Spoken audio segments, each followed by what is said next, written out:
Hello and good evening. I'm Heidi McCutcheon with the Shelton-Mason County Chamber of Commerce. Incorporated in 1922, the Shelton-Mason County Chamber is the oldest and largest business organization in Mason County. Today, we have nearly 400 business members and represent nearly 6,000 employees across Mason County. We are proud to partner with Mason Web TV, powered by Hood Canal Communications, as well as the North Mason Chamber, to bring you the 2020 Candidates Forum in Mason County. It's my pleasure to introduce Dan Griffey and Colton Myers, both candidates for 35th Legislative District, Position 1. So welcome, gentlemen. Thank you, Heidi. Happy to be here. Thank you. Thank you, Heidi. My pleasure. So we'll begin with your introductory statements. You'll each have 2 minutes. And Dan, we will begin with you. Thank you, Heidi, and thanks so much to the Chamber for putting on this forum. Again, my name is Dan Griffey. I currently serve as your legislator in the 35th District, Position Number 1. I'm a lifelong resident of the district and was brought up by a family of people that gave more to others than they gave to themselves. And I've taken that service above self to an extended degree, serving as a volunteer firefighter from the age of 16 on, and a professional firefighter when I turned the great age of 20. My whole 49 years have been here, spend almost all of it in the giant city of Allen. I currently serve as the House Republican Whip. It's the guy that marshals the votes and marshals people to vote, basically. We manage people as the Whip, serve as an elected member of House Republican leadership. I serve on the local government, public safety, and early childhood education and learning committee. They changed the name, so I don't remember the new one, but children, youth, and families, so I can't remember. And by the way, the reason my video is not on is because we're having technical difficulties of figuring out how to get the video to show up on my electronic device. And with that, I thank again the Chamber for your facilitating this forum, and look forward to answering your questions. Thank you. Thank you, Dan. Colton, you'll also have 2 minutes to introduce yourself. Fantastic. Well, thank you, Heidi, to the Chamber of Commerce and to the residents tuning in today. I'm fortunate to be here with you. My name is Colton Myers. I'm running for State House 35th District Legislative Seat, Position 1. The reason I'm running is simple. For too long, our district has been left behind and taken for granted by ineffective leadership. When you look at the outcomes and the challenges facing our district today, by virtually every metric, we are falling behind. 1 in 4 children are growing up in poverty. Our socioeconomic outcomes rank in the bottom of the state. Our public school districts recently announced millions of dollars in budget cuts, and our health access outcomes rank near the bottom of the state. All of this was before a global health pandemic, and we're facing pandemics and challenges on many fronts, from a recession unlike none seen since the Great Depression to the global health pandemic and the centuries-long pandemic known as systemic racism. I am running for this seat because I bring the professional, lived, and educational background to be an effective legislator. I'm a 3rd-generation district resident. I grew up in the Kitsap County portion of the district. I now live in Thurston County, so I've traveled the corridor. I'm a proud graduate student with my master's in public policy from the University of Washington, so my decisions in the legislature will always be informed by evidence-based practices, not partisan politics. And lastly, I'm a senior health policy analyst working for the largest state agency, Washington State Healthcare Authority, where I'm working to better integrate SUD services across this state. I believe that our community has been left behind, but I also believe in our potential to bring people together and build us up together. That's why I'm running, and that's why I'm humbly asking for your support today and look forward to answering your questions. Thank you. Thank you, Colton.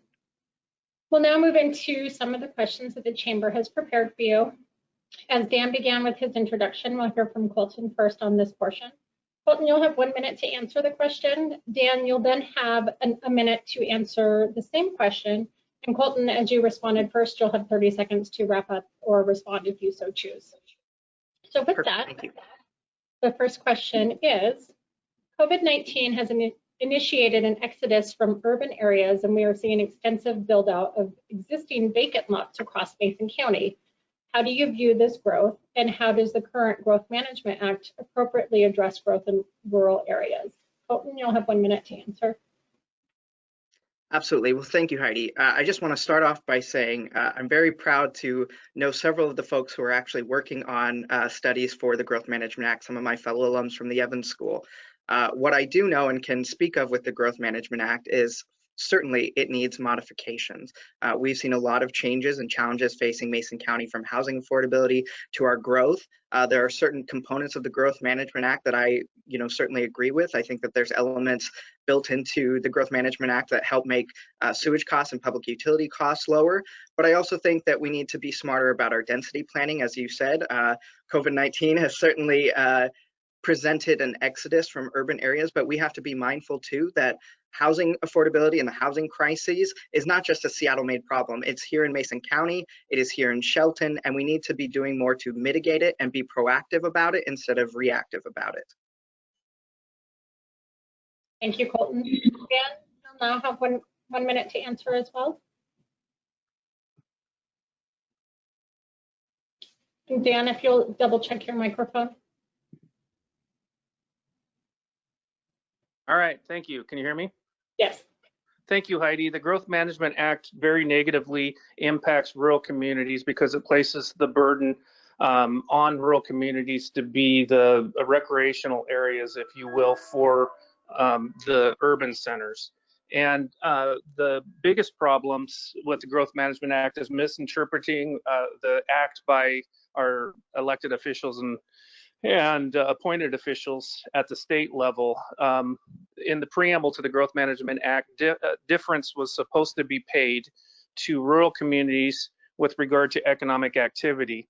When my opponent talks about the housing affordability and shortage, we have plenty of land. We are not land poor. We are zoning poor because of the restrictions of the Growth Management Act. I passed a piece of. Thank you, Dan. Colton, you'll now have 30 seconds for some final thoughts on the matter. Absolutely. Well, to that, I said very clearly that I agree the Growth Management Act needs some modifications to it to be smarter about rural planning, density planning in our communities. But there are also elements that are beneficial, including lowering the cost of utilities. And as Dan is a local firefighter, he should know as well that the Growth Management Act actually saves local dollars for fire authorities. So again, it saves local dollars, but it does need modifications, and we need to be smarter about our density planning with housing in particular. Thank you, Colton. Dan, you'll have the opportunity to answer this question first, and you'll have 1 minute. That question is, schools in Mason County started the year fully online, which has made many of the households painfully aware of the deficits in broadband connectivity. How can we address this, and what is Washington State's role in crafting a solution? Yeah, thank you, Heidi, for the question. There are many ways that we can address what we call the last mile or the last 5 mile problem.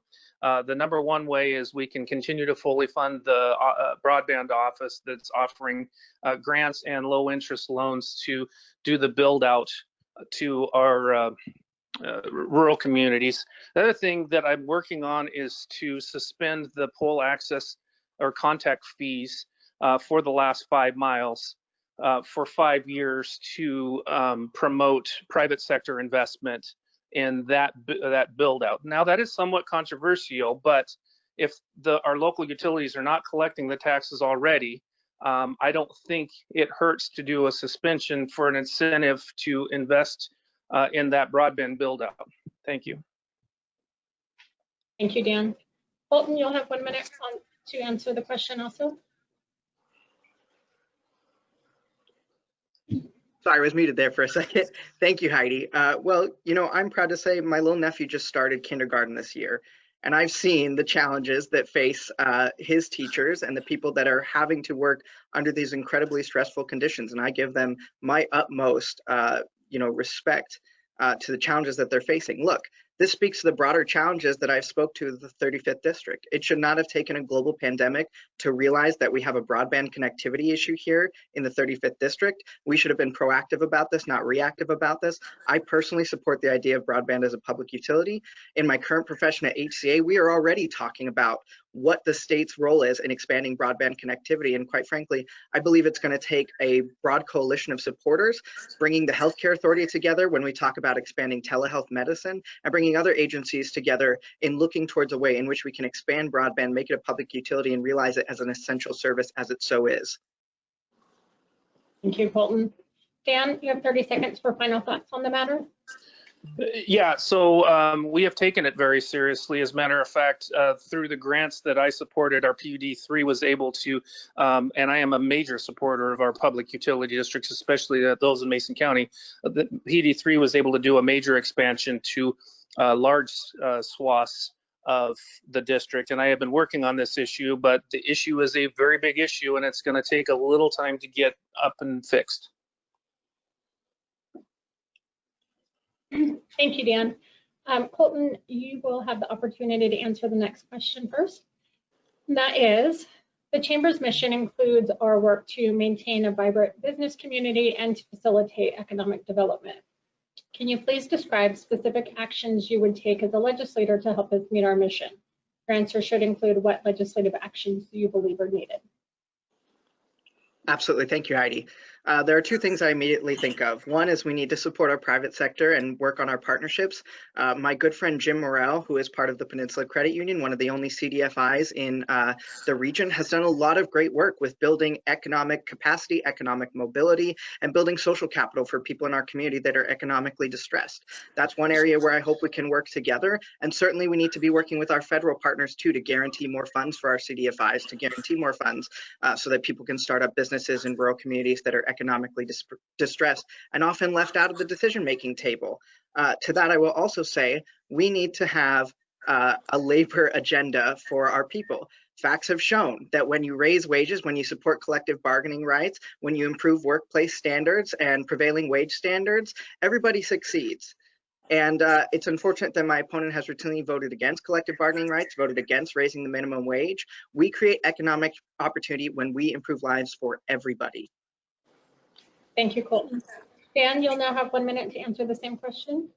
Well, thank you so much. As always, my opponent doesn't know me or what I do when it comes to labor unions, and I've been a chief champion and supporter and endorsed by many of them. However, when it comes to what we can do for our local businesses and to see them thrive is we need to have long-term low regulatory rates and low tax rates. I support, and my seatmate and I have been looking at a flatter business and occupation tax, but it needs to be, the taxes and regulations need to be low and predictable in the future. The state of Washington is a change state. We change regulations so fast that it costs our businesses an exorbitant amount of money to comply with every change that they make every calendar year. So restraint on those regulations, and so they can be profitable in the future. It's not about capital to start a business. It's about what it costs to do business. Thank you. Thank you, Dan. Colton, you'll have 30 seconds for final thoughts on the matter. Thank you, Heidi. Two quick points. One, my opponent talks about lowering taxes, but as recently as 2018, he voted against lowering your property taxes here in Mason County. And as we know, property taxes are already exorbitant in Mason County. Number two, all you have to do is look at his record on labor. He has a record, you can view it. He has a failing grade for labor unions, which is why I'm proudly been endorsed by the Washington State Labor Council, the Washington Federation of State Employees, which make up a vast array of our workers here in Mason County, Thurston, and Kitsap, as well as the USCW that covers places like Mason General. And I'm proud to be the labor candidate. Thank you, Colton. The final question that the Chamber has prepared for you, Dan, will have you answer this first. And that question is, what is one policy requirement or initiative that you would immediately revoke or institute given the chance? You'll have 1 minute for your answer. One policy? Oh my goodness, this is crazy. There's too many things. that I could answer. I would have to say when it comes to representing a rural community is suspending the Growth Management Act and keeping the zoning requirements in place, along with the protections for our critical open spaces for Mason County and most of the 35th. That would help a lot. Thank you, Dan. Colton, you'll have 1 minute to answer the same question. Thank you, Heidi. One policy that I'm very proud of that we've kind of tested but not implemented fully in Washington State is the idea of a children's savings account, or baby bonds as they're referred to in other states like Nevada.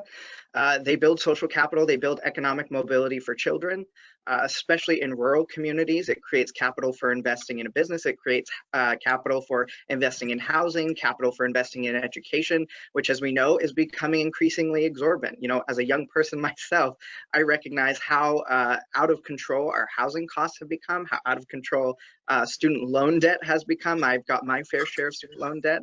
And so that's one area I think that we need to be proactive about, preparing our generation to compete with the economy of today and tomorrow. So children's savings account, baby bonds, however you'd like to call it, that is a policy that I'm very proud of, that other states have implemented, like Nevada, which is a very rural community in a lot of areas. And that would be a policy that I would like to pursue.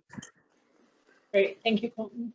Dan, you'll have 30 seconds to finish up on it if you would like. Anytime you can do tax-free savings, I'm absolutely up on that. And so those are awesome ideas. However, when it comes to the growth and the cost of housing and the cost of doing business and the ability to locate businesses within Mason County, the thing that's really crippling us is the Growth Management Act. Thank you. Thank you, Dan. With that, we'll move into the questions that you, our candidates, have prepared for one another. The time on this will change a little bit, so whomever the question is for will have 90 seconds to respond. The person who's asking the question will then have 30 seconds to restate or clarify the question, and then a final 30 seconds from the questioner. So with that, this first question will be from Dan. Colton's prepared this question for you, and that is, the United Nations has called for a global ban on conversion therapy on LGBTQ+ youth, stating it has not only been debunked by the scientific community as ineffective, but that it is discriminatory and is repeatedly linked to long-lasting psychological harm. Yet in 2018, you voted against banning this practice. Why did you vote this way? You have 90 seconds to respond. Oh, thank you, Colton, so much for asking the question. Sometimes you want to be able to remove your vote. On this one, it was a missed vote. I have since been educated on what the LGBTQ community has been put through on those therapies. When we looked through it, it looked like there was a limit on parents being able to take their kids who were confused or they thought were confused to at least to a counselor to at least do some talk therapy. I was wrong. I was wrong on that vote. And conversion therapy is wrong, and it's torture, and I do not support in any way, shape, or form torture. Thanks for asking the question, Colton. Thank you. Colton, you'll have 30 seconds to reiterate or respond. Thank you, Heidi. I appreciate the representative's apology. I appreciate that he admits he was wrong, and I appreciate when people can adapt. I will just say I wish that he had listened to our community and to the facts back when he had it readily available to him in 2018, when American Psychologists Association went before the legislature and said it's ineffective. You know, I'm a gay man. I have had many of my friends put through this dangerous practice and have seen the implications of it firsthand. Again, I appreciate his apology, but I wish that he had acted sooner on that. Thank you, Colton. Dan, and 30 seconds for any last thoughts on the matter. Yeah, absolutely. Conversion therapy is torture. It should be banned worldwide. However, we know torture happens. Torture is not okay with me. I've been a man who's done everything I can to help people in my entire life, and conversion therapy is terrible. Thank you. Thank you, Dan. Colton, this next question has been prepared for you by Dan. You have 90 seconds to respond. And the question is, do you support defunding law enforcement? If so, at what level? And if not, then why? Well, thank you for this question, Dan. This is actually a really personal question for me. I have a brother who's a local law enforcement sergeant in Kitsap County, and I also have a brother-in-law who is Black. I love both of them. I can love both of them. And I can still demand accountability from an institution in many ways that we know the facts on in terms of persecuting Black lives and Black bodies. Because the reality is, and I say this, with an open heart, my brother gets to take off his burden when he takes off his badge. My brother-in-law gets up, gets his 2 children ready, goes to bed as a Black man in America, which we know in many instances in many communities can be a death sentence. I think there are tangible steps that we can take because I know law enforcement has a tough job. My brother's a law enforcement officer. He's been a law enforcement officer for years. We need to respect the work that they're doing and we need to give them leverage. Part of that is we need to be investing better in our mental health crises. That is just abhorrent. It's shameful that we don't invest in that, but I also think there are tangible steps to work together to come up with some accountability metrics and areas of opportunity, bringing together civil rights organizations like the NAACP, bringing together local law enforcement, and working to develop tangible ways to identify accountability measures. Some of those ideas are, fairly basic to take in terms of making public misconduct records, or, for example, making it so that law enforcement officers who are disbanded can't just get back in through the appeals process. Thank you, Colton. Dan, you have 30 seconds to clarify or to respond. Well, that last statement that he made, I absolutely agree with him on, and I agree with most of what he was talking about. I do not support defunding police because in my service, helping victims of sexual assault, as much as I had trying to end the statute of limitations on felony sex crimes, monsters will be monsters, and monsters need to have people chasing them down and protecting them from society. We have taken many reform steps in Washington State, the removal of malice before an officer can be charged, the ethnic diversity, and... Thank you, Dan. Colton, you have 30 seconds if you wish to make any final remarks. Thank you, Heidi. What I will say is this, Mr. Griffey talks about tough on crime, monsters will be monsters, but what he still has not posited or said, and I've watched him very carefully in some of his interviews, is he still refuses to say Black Lives Matter. It's not difficult to say, and they don't have to be at odds with supporting law enforcement in various degrees. We have a crisis of persecuting Black lives. It's not just in the urban centers, it's in our rural communities too, and I wish that the representative would stand with them. Thank you, Colton.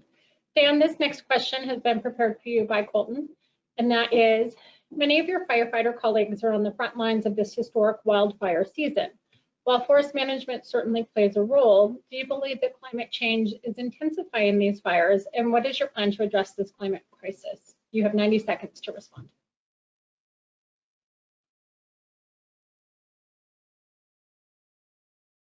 Can you hear me now? Sorry. Thank you, Colton, for the question. Climate change is absolutely affecting our ability to fight wildfires, mostly with our reservoir storages. However, forest practices since the spotted owl have been decimated, and the way the forest used to be managed is, most people don't know this, but because I'm a firefighter, I do. The Olympic Peninsula used to burn from Olympia to Port Angeles about every 200 years. It renewed the forest, and the forest was then very resilient. But now that we're very populated in Washington State, we can't let that happen. So we absolutely have to work with our forest management partners to harvest and replant, because that is the best way to sequester carbon, is to have new trees that are babies sucking up carbon in the atmosphere. So thank you for the question, Colton. Thank you, Dan. Colton, you'll now have 30 seconds to clarify or respond. Yeah, well, I appreciate the representative acknowledges climate change exists and that it's here. And I think it's very tangible in our communities. Climate change has been shown to disproportionately impact rural communities like Mason County in particular. It hurts our local businesses as well. You know, recently I heard from Congressman Kilmer that our business Taylor Shellfish had to shift some of its resources because coastal acidification. Our representatives need to be mindful of climate change, and our representatives need to be taking tangible steps that mitigate the climate change crisis for this generation and the next.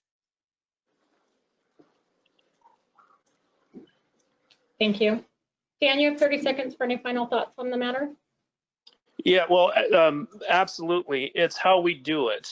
Right now, a very overburdensome government picking winners and losers is slowing down our ability to sequester carbon, and that is undeniable. I'll just give you a compact fluorescent light bulb as an example. We had to set up a whole waste refuse buyback system because the government endorsed one technology instead of letting the innovators free to innovate. Thank you. Thank you, Dan. Colton, this next question has been prepared for you by Dan, and that is, what does an environmentally friendly power generation system in Washington State look like to you? You have 90 seconds to respond. Thank you, Heidi, and thank you for the question, Dan. I think we need to be working very carefully with our local business leaders and bringing our stakeholders to the table with our environmental groups to develop what a green energy future looks like. We have a lot of potential to bring green energy jobs to Mason County, but I also have talked to local labor who is worried, of course, about setting too high of regulatory standards for our environment that makes it difficult for them to transition. I hear them.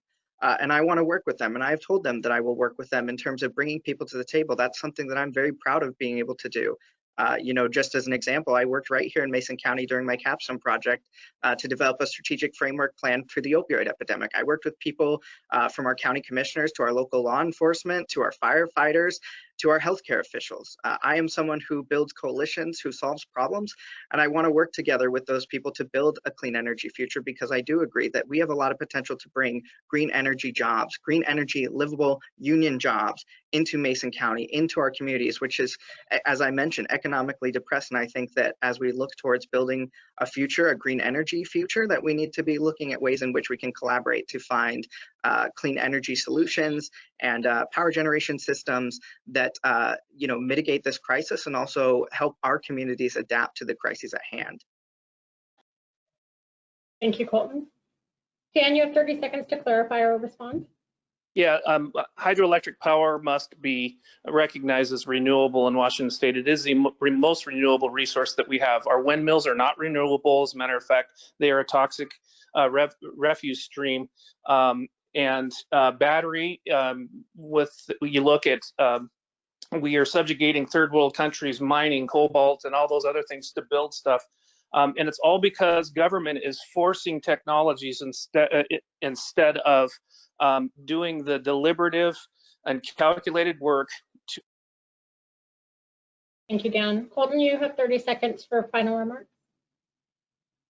Well, yes, I mean, I completely agree that we need to be working with our stakeholders to come up with green energy solutions. I routinely recognize that our rural communities often don't have a voice at the table, which is why representation matters. And I hope that when we finally have a representative back in the majority party, we can take steps to bring our environmental groups, to bring our labor groups together, to bring clean energy jobs into Mason County, because I believe that that is a real area of opportunity that's going to build economic mobility for our residents. Thank you, Colton. Dan, this question has been prepared for you. You'll have 90 seconds to respond. The question is, Washington has the most regressive tax system in the United States, where low income and working people pay a greater share of their income in taxes than the wealthiest Washingtonians. What measures have you supported to level the playing field to ensure that wealthy Seattle billionaires are paying their fair share? Thank you, Colton, for the question. The Washington State Constitution does not support income tax. The voters have continuously turned down income tax. The next best thing is a tax system where we don't tax food, we don't tax medical supplies. And when I hear that it's the most regressive tax, and you can see on charts that it is, and you can also see that The individual gets to choose in Washington state a lot of the time whether they pay taxes or not. They get to choose if they buy expensive cars, or they get to choose if they buy a used vehicle. I support our current system, and I have championed across the board property tax reductions in Washington state. We championed using our $4 billion surplus to reduce our state portion of the property taxes. This last legislative session, the majority party railroaded through $4 billion in new spending and nearly $4 billion of excess spending, so almost $8 billion. So those are the things I've done, and that's what I believe. And thank you, Colton, so much for the question. Thank you, Dan. Colton, you have 30 seconds to clarify or respond. Thank you, Heidi. I think it's really characteristic and important to note that he said he supports our current system. As we can see during this pandemic, this current system is working really great for the wealthiest. It's been about a K-curved recovery. Jeff Bezos has made billions in this state, while working families continue to pay an overburdened share of our tax code. We need tax relief. We need tax reform. Unfortunately, my opponent is taking money directly from corporations like Amazon and Boeing, and I just don't see him taking steps to level the playing field. Thank you, Colton. Dan, you have 30 seconds for any final remarks. Yeah, I do not put a maximum amount of income on people. I also do not put a maximum amount of wealth or earnings potential. We are a free country, and the free country we should cherish and champion those that become millionaires and billionaires because they invest massively in our economy. But the little person in Washington state under sales tax version of tax gets to choose what taxes they pay or if they pay taxes. Thank you. Thank you, Dan.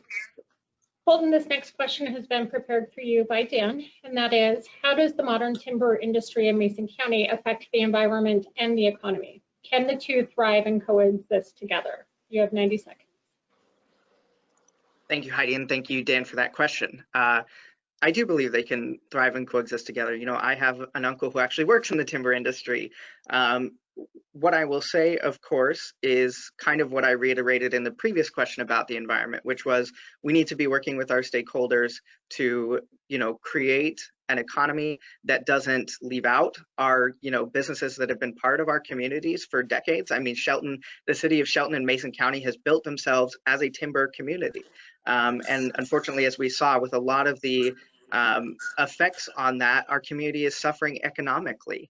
And so we need to be able to help those workers that are currently in the timber industry and support them. And I also believe, again, as I reiterated in my previous question, that we can work together to help bring in clean energy jobs, to work with our stakeholders already at the table, and to work with people in the timber industry as well to protect their workforce, understand the dignity of their workforce, and find ways to build up our economy together. Thank you, Colton. Dan, you have 30 seconds to clarify or respond. Yeah, thank you, Heidi, and thank you, Colton, for the answer. Our forest jobs, everybody that works in the forest positively affects our environment. The recent study by the Forest Protection Association shows that the Doug fir at about 65 years slows down its carbon absorption. If we want to fix the environment, we want to affect carbon, the best way is to put carbon sinks in or carbon absorbing materials in. And the best way to do that is plant new trees and use the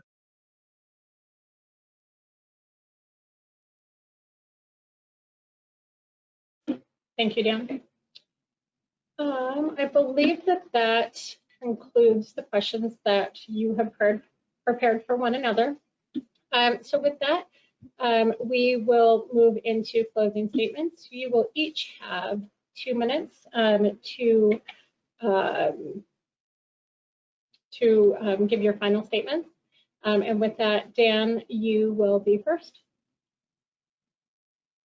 Thank you, Heidi, and thank you again to the Chamber, and thank you for Colton for sitting through this. I'm a lifelong resident of the district. I'm a professional firefighter. My life is service, and it has always been service. I am running again to continue to serve you. I've been characterized by my opponent as anti-labor. That's not true. And I've been characterized by my opponent as anti-environment, which couldn't be further from the truth. However, with all of that being said, I'm going to continue to work on supporting those that suffer sexual violence in Washington State. I'm working on a bill that would make it illegal to groom kids by knowingly showing them pornographic material. I could not get a hearing from the majority party last year. This year, we're going to do the same thing that we did with our statute of limitations bill. When we couldn't get the majority party to move it or hear the bill, we went to the press and they really quickly moved on that.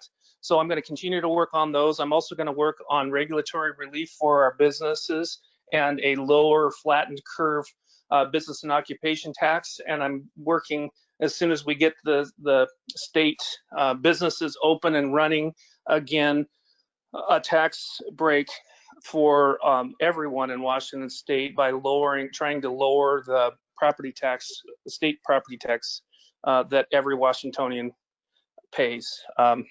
With that, thanks again to the Chamber for this forum. Thanks again to Colton, and I look forward to seeing both of you in the future. Thank you, Dan.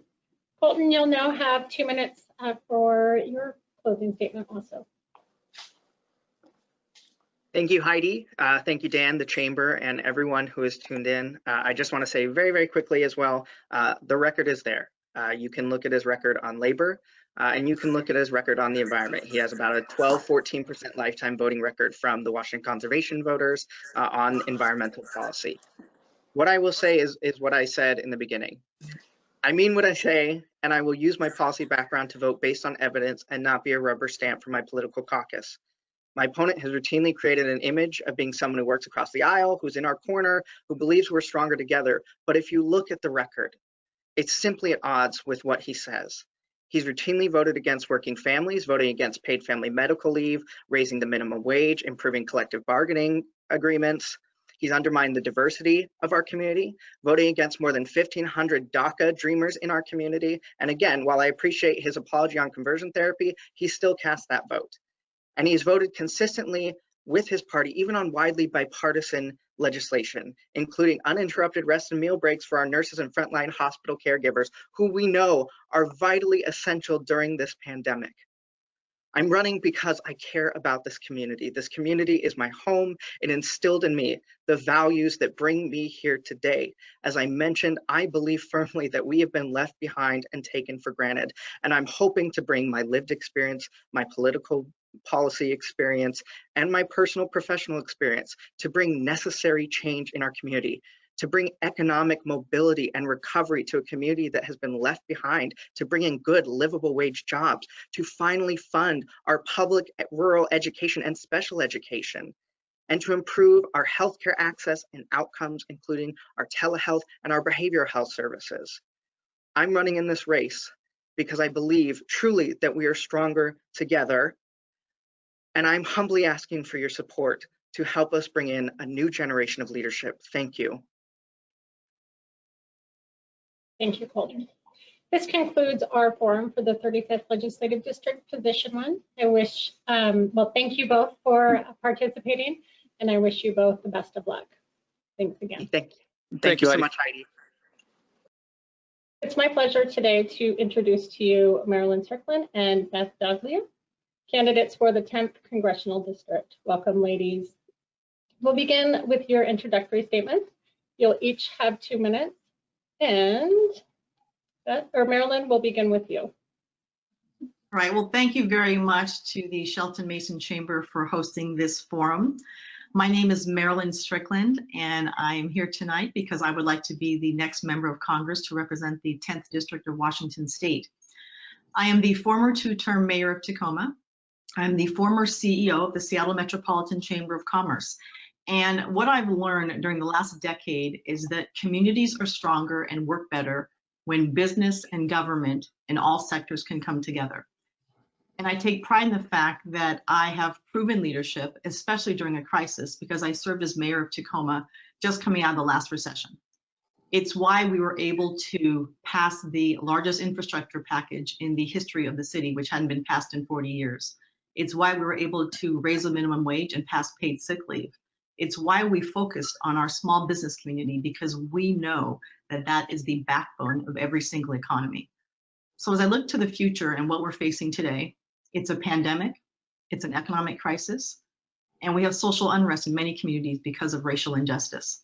I do believe that having local government experience is a lens that is much needed right now in Congress. But I also take pride in the fact that as a former chamber executive myself, I've learned a lot of things.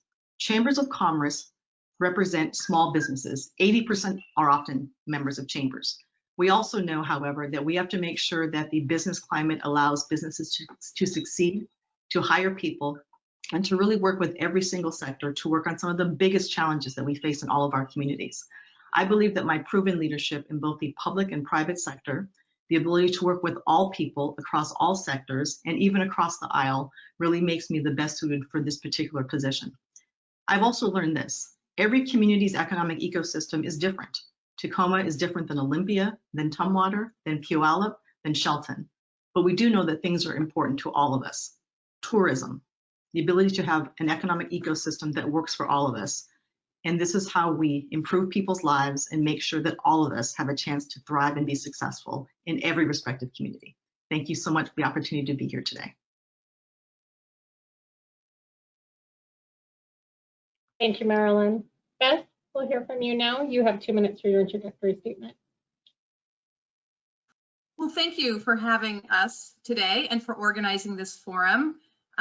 What a great organization representing the business community in Mason County.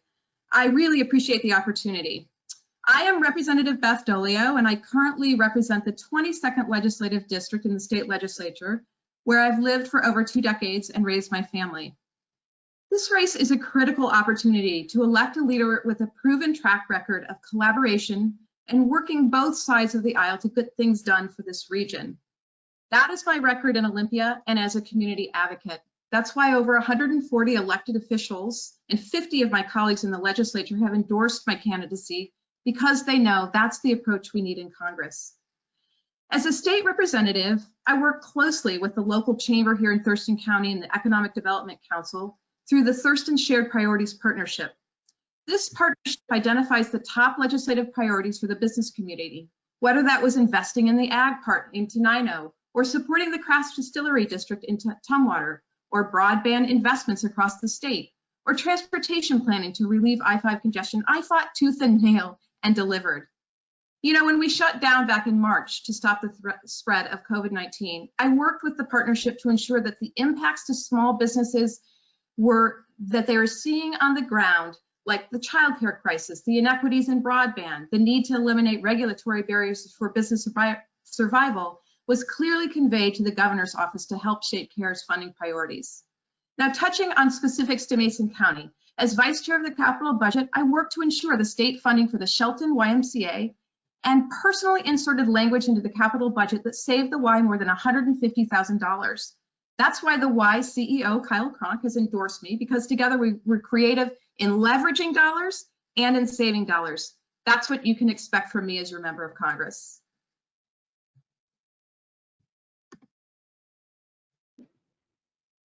Thank you, Beth. We'll now move into the questions that the chamber has prepared for you. As Marilyn began with her introduction, we'll hear from Beth first on this portion. Beth, you'll have 1 minute to answer. Marilyn, you'll then have the same question. You will also have 1 minute. Beth, as you begin first, you'll have the opportunity for a 30-second response if you choose. And the first question is, opioid abuse and addiction continues to be a major problem in Mason County and throughout the nation. What can be done at the federal level to help find a solution for this growing epidemic? And Beth, you'll have 1 minute to respond. Yes, this is a really important issue that is impacting communities across this nation. And there's no question that the federal government can play more of a role in making sure that we are funding addiction treatment and funding mental health in our communities across the board. Unless we're investing in our people, we are never going to be able to solve this problem. And it means economic development, right? We need to really be very clear about creating economic opportunities in our communities that lift people up. That includes paying people more, raising wages, making sure we have good labor standards, making sure that people have the training and opportunities to move forward in their careers so that they're not becoming unemployed and being and falling prey to an opioid addiction. In addition, we need to have much more clear tracking systems for our healthcare providers so that they know who are the folks who are utilizing the system to get opioids, instead of giving them opioids, really giving them the help to get off of that. I'm proud. I think my time is up. Thank you. Marilyn, you'll also have 1 minute to respond. Great. Well, thank you for this question. I know at the local level, for example, we actually sued the city of Tacoma, some opioid manufacturers, and joined in that because of how they were treating, how they dispense opioids to doctors. But the federal level, here is exactly what we need. Number one, we need to recognize that we have to take the stigma away from addiction, and people who often need help are reluctant to get it. The second thing we need to do is really think about economic opportunity and education in every single community and not leave any communities out. We know that in some communities where jobs have gone away, where manufacturing has gone away, even when there's been a loss of hope, people become full of despair and they end up turning into these types of situations to self-medicate, for lack of a better term. So we have to be more compassionate. We have to adequately fund programs that are going to help people get over opioid addiction, and also fund programs that make sure people do not become addicted. This is a very complicated problem, but it should be part of standard health care, and we should remove the stigma to get the help that people need. Thank you, Marilyn. Beth, do you have any final thoughts? If so, you have 30 seconds. You know, I do think that the federal government has a role in encouraging healthcare providers to use Suboxone and to get that waiver, because that is a very successful treatment. But it does take additional training for our healthcare providers, and the federal government should be playing a role in making sure that our healthcare providers are given adequate training and encouraged to get that waiver to be able to provide Suboxone as an addiction training. And then we simply need more facilities to help people move out of opioid addiction. Thank you. The next question will go to Marilyn first. Marilyn, you will have 1 minute to reply. And the question is, do you believe that the corporate tax structure needs reform? And why or why not is that? Yes, absolutely. As we look at the tax structure that we have, both here at the state and also nationally, it is something that is not fair to all businesses. And for example, when we look at the business and occupation tax, it actually taxes revenues and doesn't look at profits. And there's a difference between the two. We also know that in some cases it's upside down. So the largest, most profitable companies are actually paying less in taxes, and these small local businesses pay a disproportionate share. So, you know, if elected to Congress, I will be very conscientious at looking at the entire tax structure to make sure a few things happen. Number one, we want to make sure that it is fair and equitable. We want to make sure that businesses are able to be successful because they actually hire people and often hire people in good wages. But we want to make sure that the tax structure does not disproportionately have a negative impact on local businesses, especially local small businesses. So I'm willing to take a look at them and look at how we can reform it. But again, we want to make sure that we have economic vibrance, that we're able to provide jobs for people, but also to make sure that the system is equitable and fair. Thank you, Marilyn. Beth, you'll also have 1 minute to respond to the same question. Well, yeah, I mean, definitely our corporate tax structure needs reform. Corporations just, you know, particularly the large corporations that are, you know, making unbelievable profits are really not paying their fair share. And so I really believe, particularly those large businesses that are in that situation, we need to increase taxes on them. But at the state level, you know, we have a system that has a B&O tax on the gross income of the businesses. And that too is unfair in this state, because a lot of times if you have high overhead, and small profit margin, you are put at a disadvantage in this state. So clearly at the state level, we need to work on reforming how we implement the B&O. And at the federal level, I feel like we really need to make sure that our small businesses, those taxes are reduced while the larger, more profitable businesses have higher taxes. Thank you, Beth. Marilyn, any final thoughts? If so, you have 30 seconds. Yeah, I mean, federal taxes are the most complicated, convoluted, large piece of legislation that exists, and they've been happening for years upon years. And so as we look at the needs that we have as a nation, all the things that we know we want to fund moving forward in the 21st century, we have to make sure that the tax structure is equitable, that it's fair, that allows businesses to succeed, and at the same time doesn't disproportionately hurt our small local businesses. Thank you, Marilyn. The next question will go to Beth and then to Marilyn. Each of you will have 1 minute to respond. There won't be a final rebuttal. So Beth, the final question that the Chamber has prepared for you tonight is, what are the top 2 things you will work on to enact to help with recovery upon your arrival in Congress in January? So the first thing is that we absolutely need to get a hold of this COVID-19 and the spread of that. So we need to invest deeply in testing, in contact tracing, in just making sure that we are stopping this in its tracks. And the second thing is putting people back to work. And I think we have an amazing opportunity. We have a failing infrastructure that needs to be rebuilt in this country. We need to move towards a fossil-free future and completely reform how we bring power into our homes and our buildings and how we get around. So and finally, we need to really make sure, and this is particularly important for people in Mason County, we need to have a nationwide good broadband system that brings equity to every single community in this nation. So I think we need to put people back to work. I will be working on a massive stimulus package, but we first really have to get control of the pandemic itself. Thank you, Beth.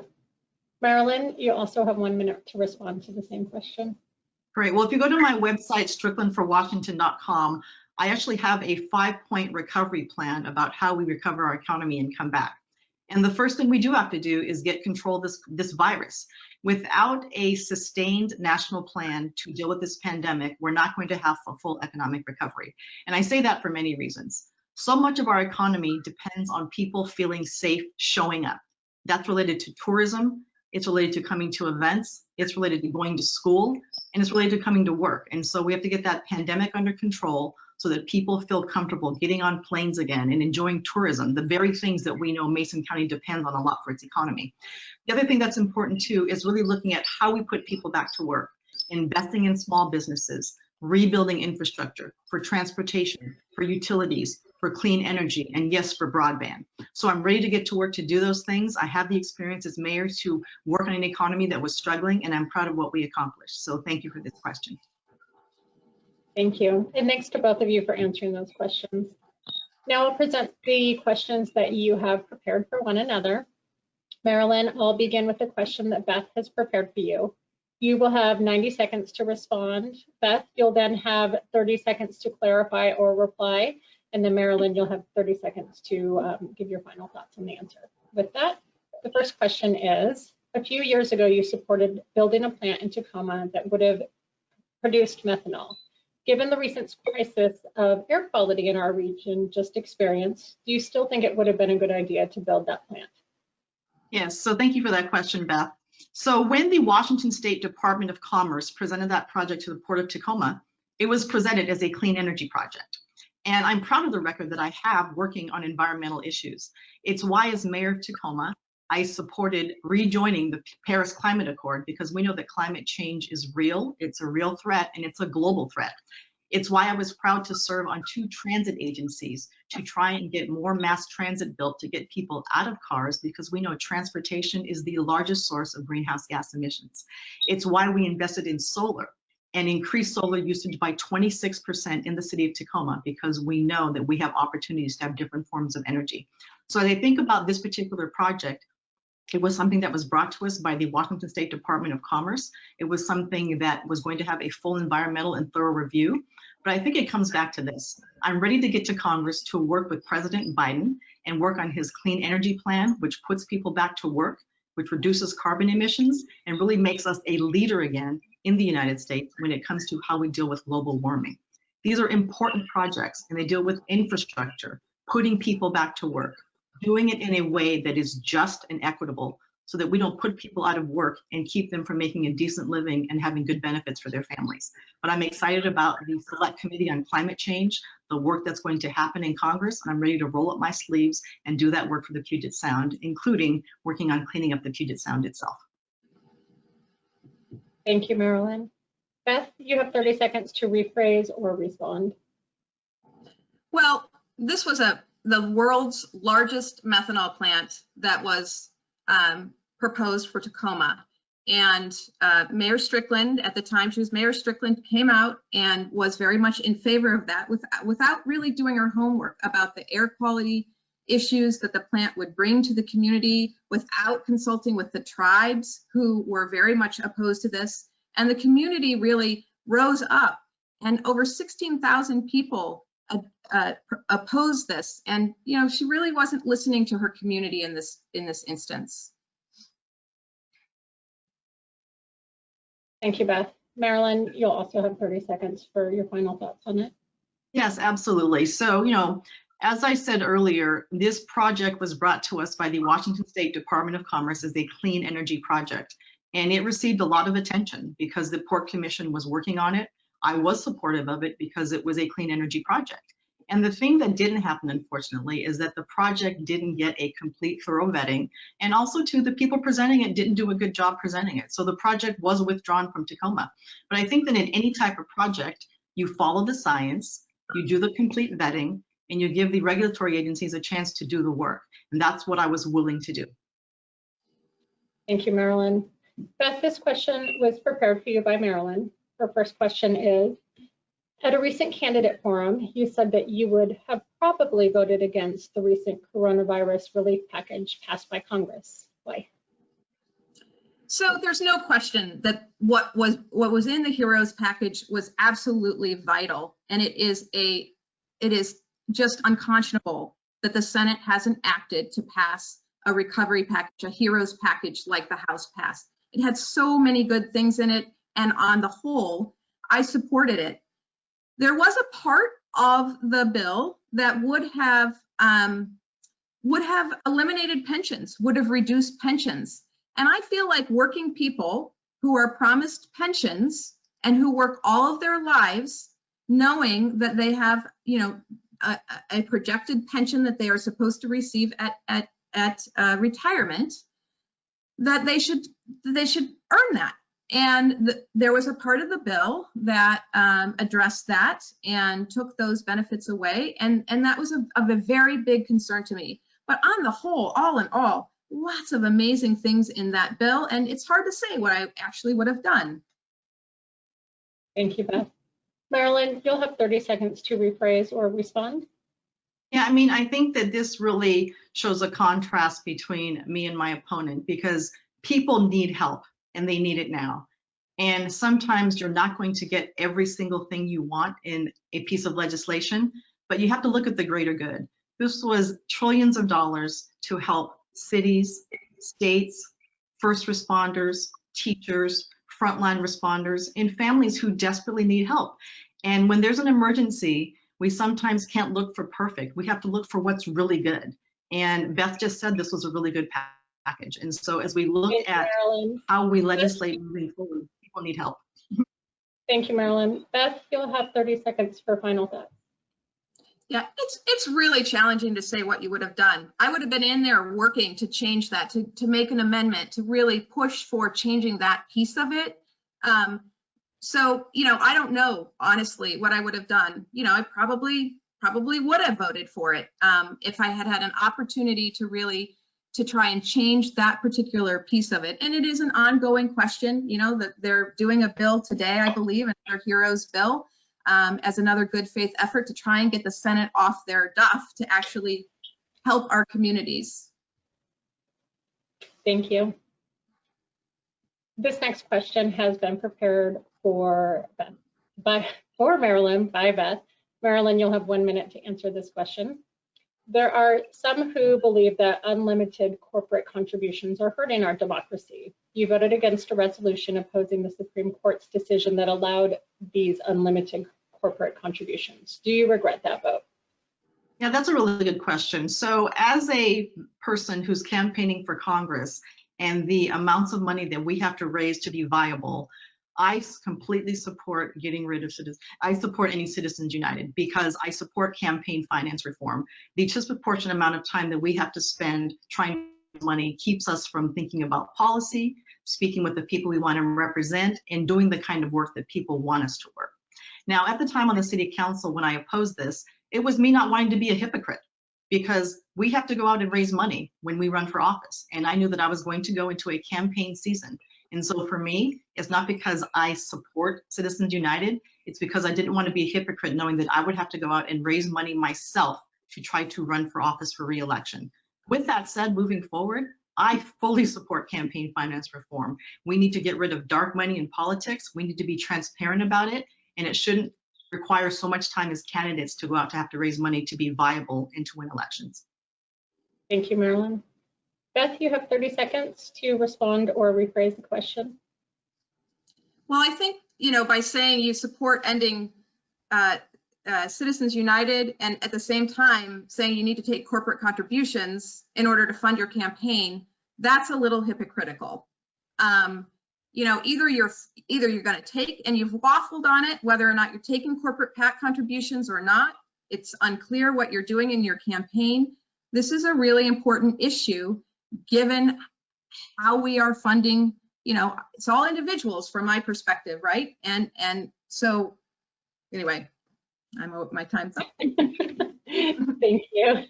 Marilyn, you have 30 seconds for final thoughts on the matter. Yeah, I mean, it's interesting that you're taking this position about corporate money because you took it yourself, Beth, when you were in the state legislature. And what's interesting about the primary election is that, you can take a pledge like that when you know that there is a $500,000 of outside special interest money coming in to help you. And that's exactly what Beth had in the election. I had to make a decision. I want to win an election. I want resources to get my message out to voters. So I'm open to accepting money that is funded by employees who contribute to their companies. Thank you. Beth, this next question has been prepared for you by Marilyn, and that is, what role did you have after the last recession in creating jobs and helping attract investment into the South Sound? So, have 1 minute. Yeah, I was quite active at Climate Solutions. I was a campaign director at Climate Solutions for the last 13 years. And I was the lead on federal relations and working with our federal delegation. And I spent a great deal of time working with our congressional delegation around those ARA funds and where they would go into our communities and trying to really build support to help move that package through Congress and have a lot of it going to clean energy.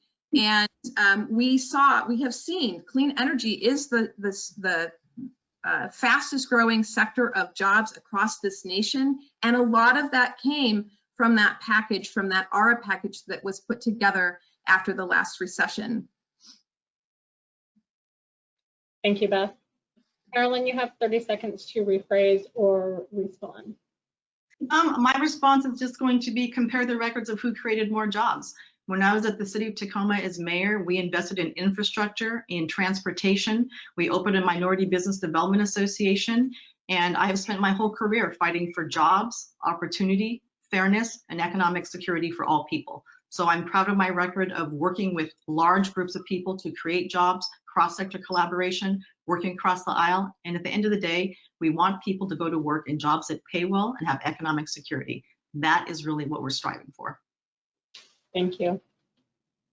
I think if you have my record as a state representative, I have moved $223 million into this community, Mason, Pierce, Thurston County, to do capital projects as the vice chair of the capital budget.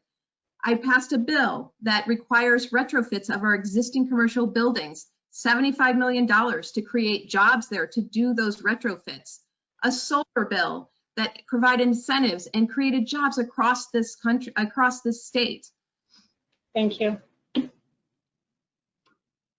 The next question is for Marilyn, created by Beth. And the question is, as mayor, you vocally opposed a $15 minimum wage. In light of current economic conditions, have your feelings changed on that issue? Marilyn, Well, you'll thank have 1 you. minute. All right, thank you for that question. So in 2015, Tacoma, like many cities outside of Seattle, and I remind folks, the 10th district is not Seattle and Tacoma is not Seattle. We were struggling to come out of this economic recession. And so when there was a conversation about raising the minimum wage, we presented an alternative. So there were two measures on the ballot. There was a $15 an hour minimum wage on the ballot and a $12 minimum wage on the ballot. That was the most inclusive.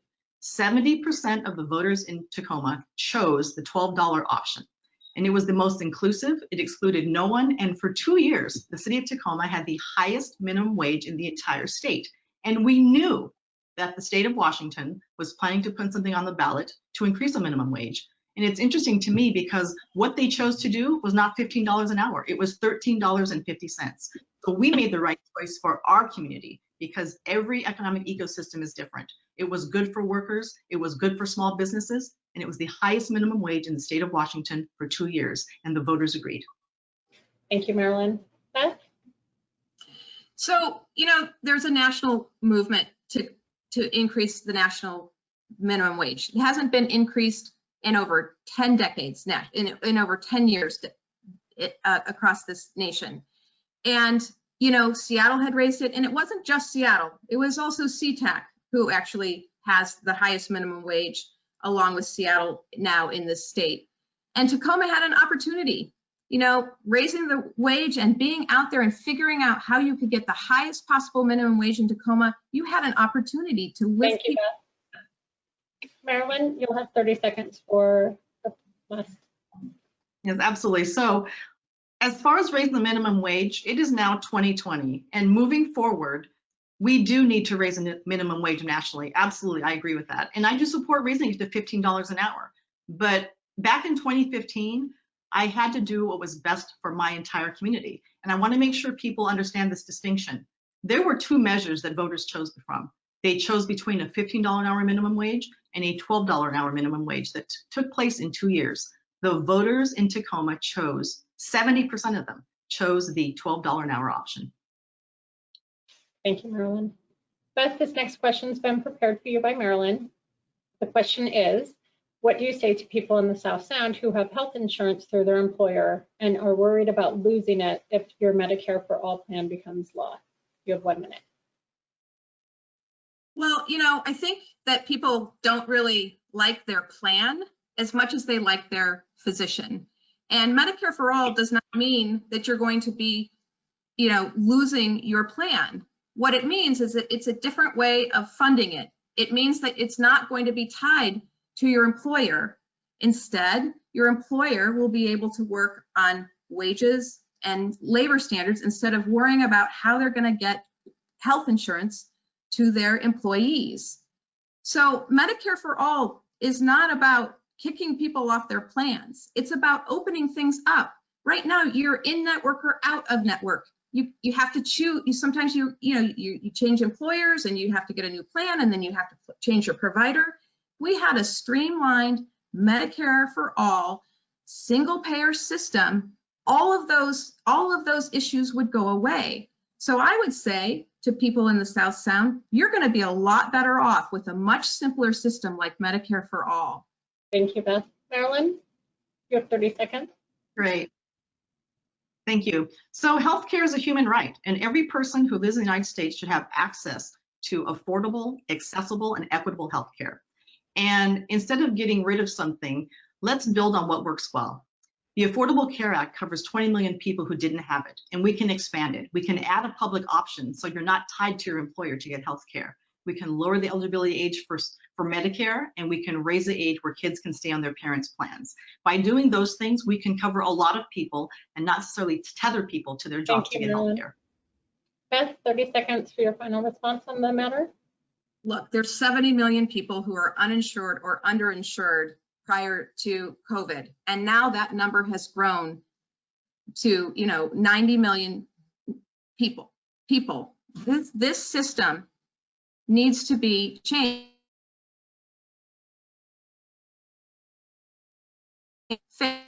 That an expanded Medicare for all system that covers vision, dental, and hearing, and also eliminates co-pays and deductibles is something that we can move forward. Every other single nation.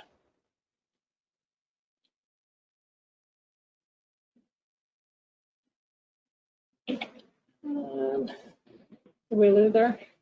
We're a little frozen.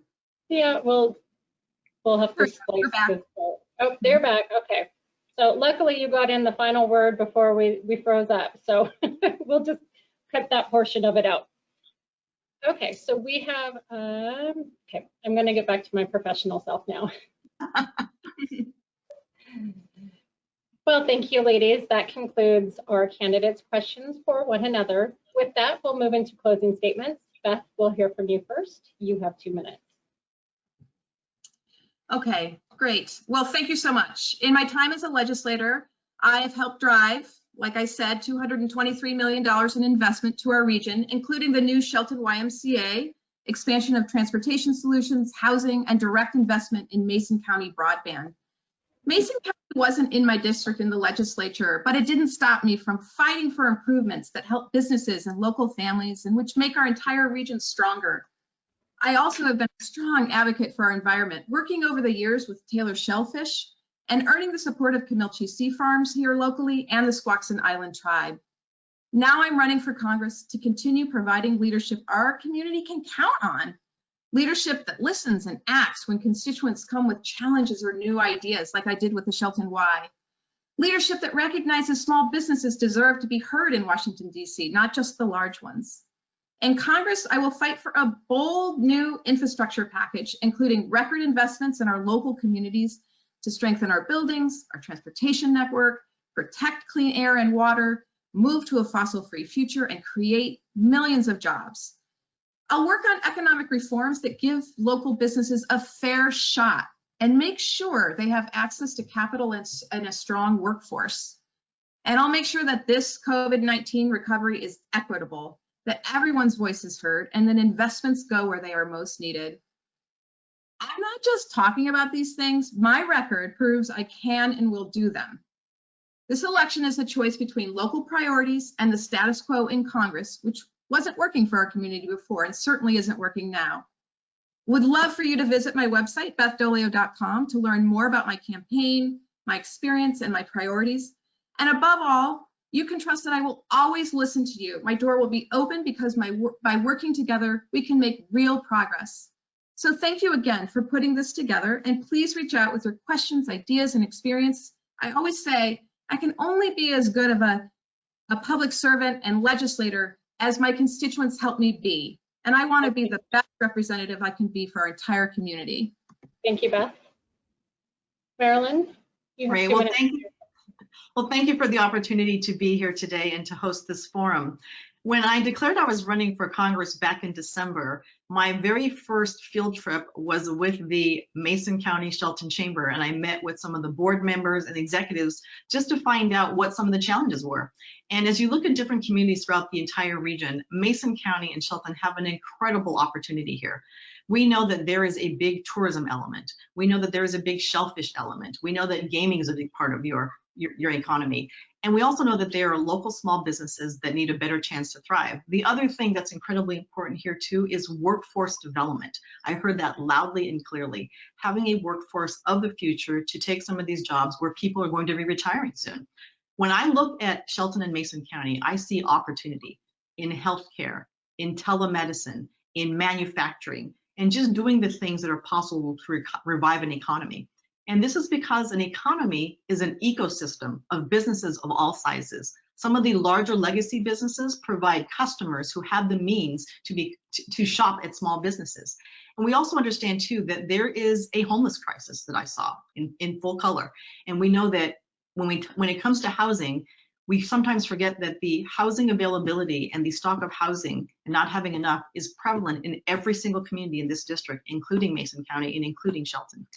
I have a very proud, strong record of working on housing, getting more built, getting affordable housing built, and that is an essential part of helping people meet their basic needs. I have a strong record of economic development as a mayor. We brought $1 billion of private investment into Tacoma. We invested $500 million in infrastructure. We lifted up our small businesses, and we passed paid sick leave and time off policies and minimum wage that kept our smallest businesses in mind, including our nonprofit organizations. It would be my honor to represent you. I believe I have a strong track record. Please look at my website. Please look at my 5-point plan for recovery. Thank you. Thank you, Marilyn. That concludes our forum for the 10th Congressional District. Marilyn Strickland, Beth Dolio, it was a pleasure to hear from both of you. Thank you so much. Thank you so much for having us. Thank you. All right, ladies, well, that's a wrap. Thank you so much, really, for joining us. Like I said, this will air on next Thursday, October 8th at 6 p.m. And I look forward to working with you both in the future. All right, thanks. Take care. Take care. Right.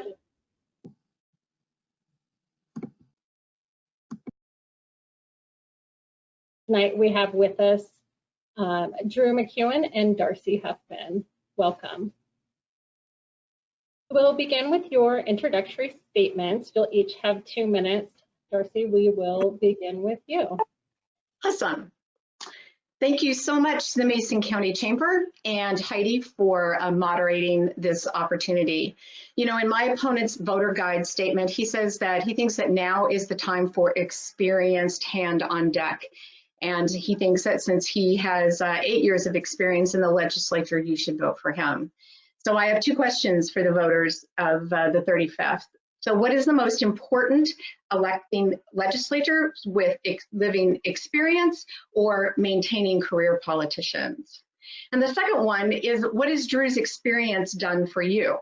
So according to the US Census Bureau, 17.3% of Mason County lives below the poverty level, which is 25% higher than the rest of Washington state. And in addition, 33% of Mason County residents qualify for SNAP benefits. That's 1 in 3 families. And since this pandemic, TANF applications have increased by 90%. Is our district really doing better? Do we really have more family wage jobs, quality, affordable broadband, lower taxes, and more affordable health care? Well, from the stories that I've heard while I've been on the campaign, I'd say the answer to that is no. As a military spouse, I moved 7 times while my husband served in the country, and you might say that I learned leadership skills from the very best. For the last 9 years, I've been working as an administrator in a large faith community on top of my 25 years in the financial sector. I bring people from private groups and nonprofits together to work for the common good, and I want to do that. And so that is why I am running to be state representative. Drew said that he wants to go back to the 2017-18 budget, but we can't afford to go back to the future. We need new ideas and bold and dynamic leadership, and I'm that leader.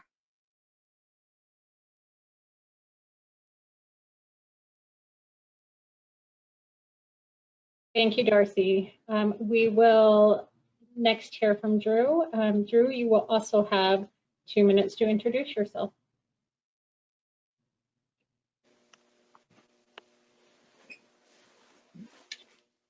Great, thank you. I think I got a slight pause here, hold on. Okay, sorry about that, a little technical glitch.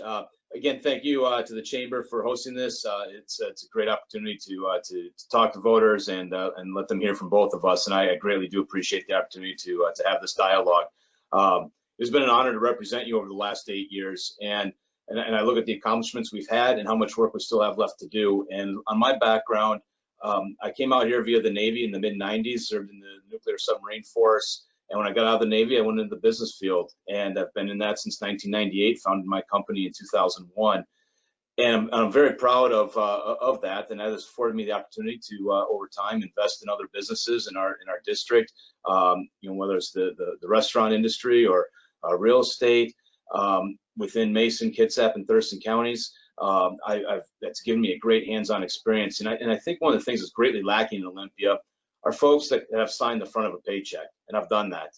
And the military background that I have, and that always striving to have the very best we put forward, is something that I continue to do. And I look at the accomplishments we've had.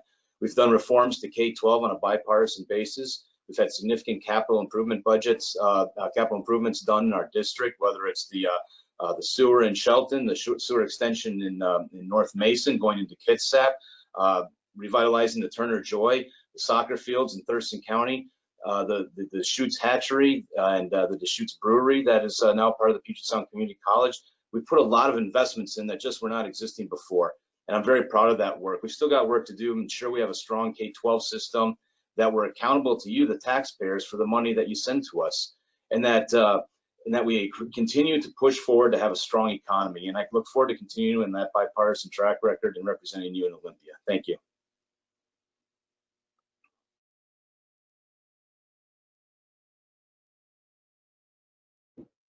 Thank you, Drew. We will now move into the questions that the Chamber has prepared for you. As Darcy began with her introduction, we'll begin with Drew. Drew, you'll have 1 minute to answer this, and Darcy, you'll then have a minute to respond or to answer the same question. Drew, you will have the opportunity for a 30-second response if you choose. The first question is, in 2018, shortly after the legislative session adjourned, the State Department of Labor and Industries began looking at Washington's overtime exemption minimum salary via rulemaking. The outcome was to increase the annual salary from just over $35,000 to more than $78,000 in 2028, an increase of 221% in less than 10 years. Given the current unemployment rates and the hardships caused by COVID-19, do you believe that the minimum wage and salary should still increase at that rate? Darcy, you'll have 1 minute to respond. Thank you for the question, Heidi. This has continued to a theme that we've seen come out of Olympia over the last number of years, and that is government imposing mandates on private citizens, on private businesses, but then exempting itself. And the great example on this is the overtime wage law that's being pushed forward for salaried employees. This will have a detrimental impact on nonprofit organizations specifically, but also on small businesses, where that flexibility is needed. And you have an employee that maybe 1 week puts in 25 hours, but the following week they're doing 65. And you see that with nonprofits as well. And if this overtime rule on salaried employees goes into effect, that'll be detrimental to a lot of those organizations. And what's ironic is the state exempts itself from it because they know it doesn't work. We've got to allow for the free market to continue to go forward. And if we're going to do things like this, then the state should be in the same seat. Thank you. Darcy, you'll now have 1 minute to respond. This is a problem. Wage theft is a problem. There are people who work enormous amount of hours and don't get paid for the overtime that they should. Yes, COVID has created a very hardship for many, many employers, and perhaps we should take a look at making this not happen immediately, but happen in the future. But wage theft is never okay, even if it creates hardships sometimes to employers, because employees are the ones who really pay for wage theft. So I think it might be a great time to revisit this. I would not be opposed to doing that, but I am actually for the workers, and again, wage theft is a real issue, and we need to stop it now. Thank you, Darcy. Drew, you have, I'm sorry about that. Wait. Drew, you will have another 30 seconds if you would like to respond.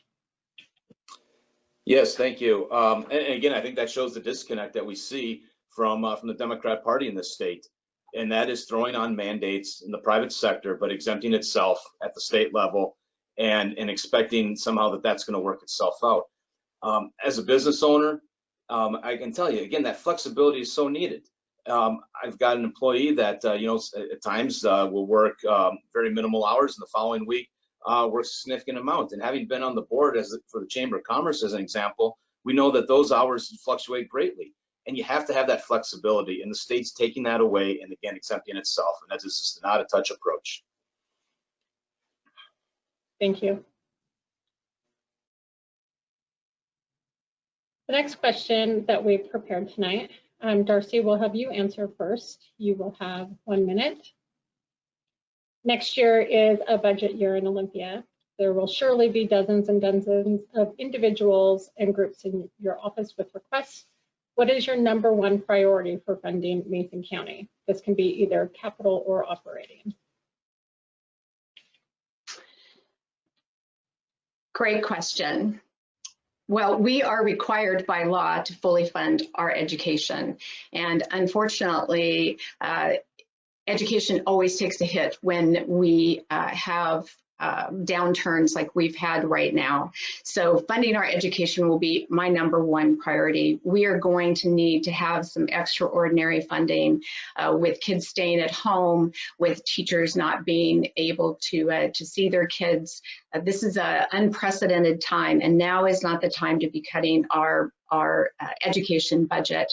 I also think that food insecurity is a huge thing for us, and with more and more people requiring food security in an economic downturn like we have now, those will be my 2 most important things. No kid should ever have to go to bed hungry, and they all require and deserve a full education for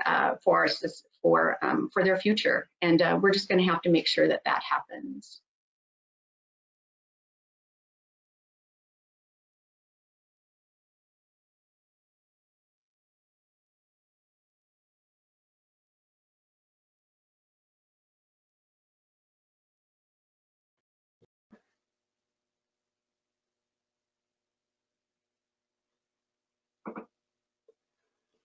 I don't hear you, Heidi, but I know it's my turn to respond there. So, my priority, it's our paramount obligation to fully fund K-12 education as is enshrined in our state constitution. And since the day I took office, I've been an advocate that we fund education first. We don't hold it hostage to other programs, but yet that's what's been done by this administration and the majority party for the last 8 years. So I'm going to be a strong advocate that we fund K-12 first on the operating side. On the capital budget side, we've got to fix the rural broadband issue. That is tremendous, and again, we've made strides on a bipartisan basis there to get it moving, but we've got to move faster. And those are 2 top priorities: is the schools, rural broadband, but at the same time, we cannot raise taxes and fees on the backs of working Washingtonians. That is not the way to go. We need to rein in the spending that's increased dramatically over the last 8 years under this administration. So I look forward to working on those as a member of appropriations and getting the job done. Thank you, Drew. Darcy, you'll have 30 seconds for final thoughts.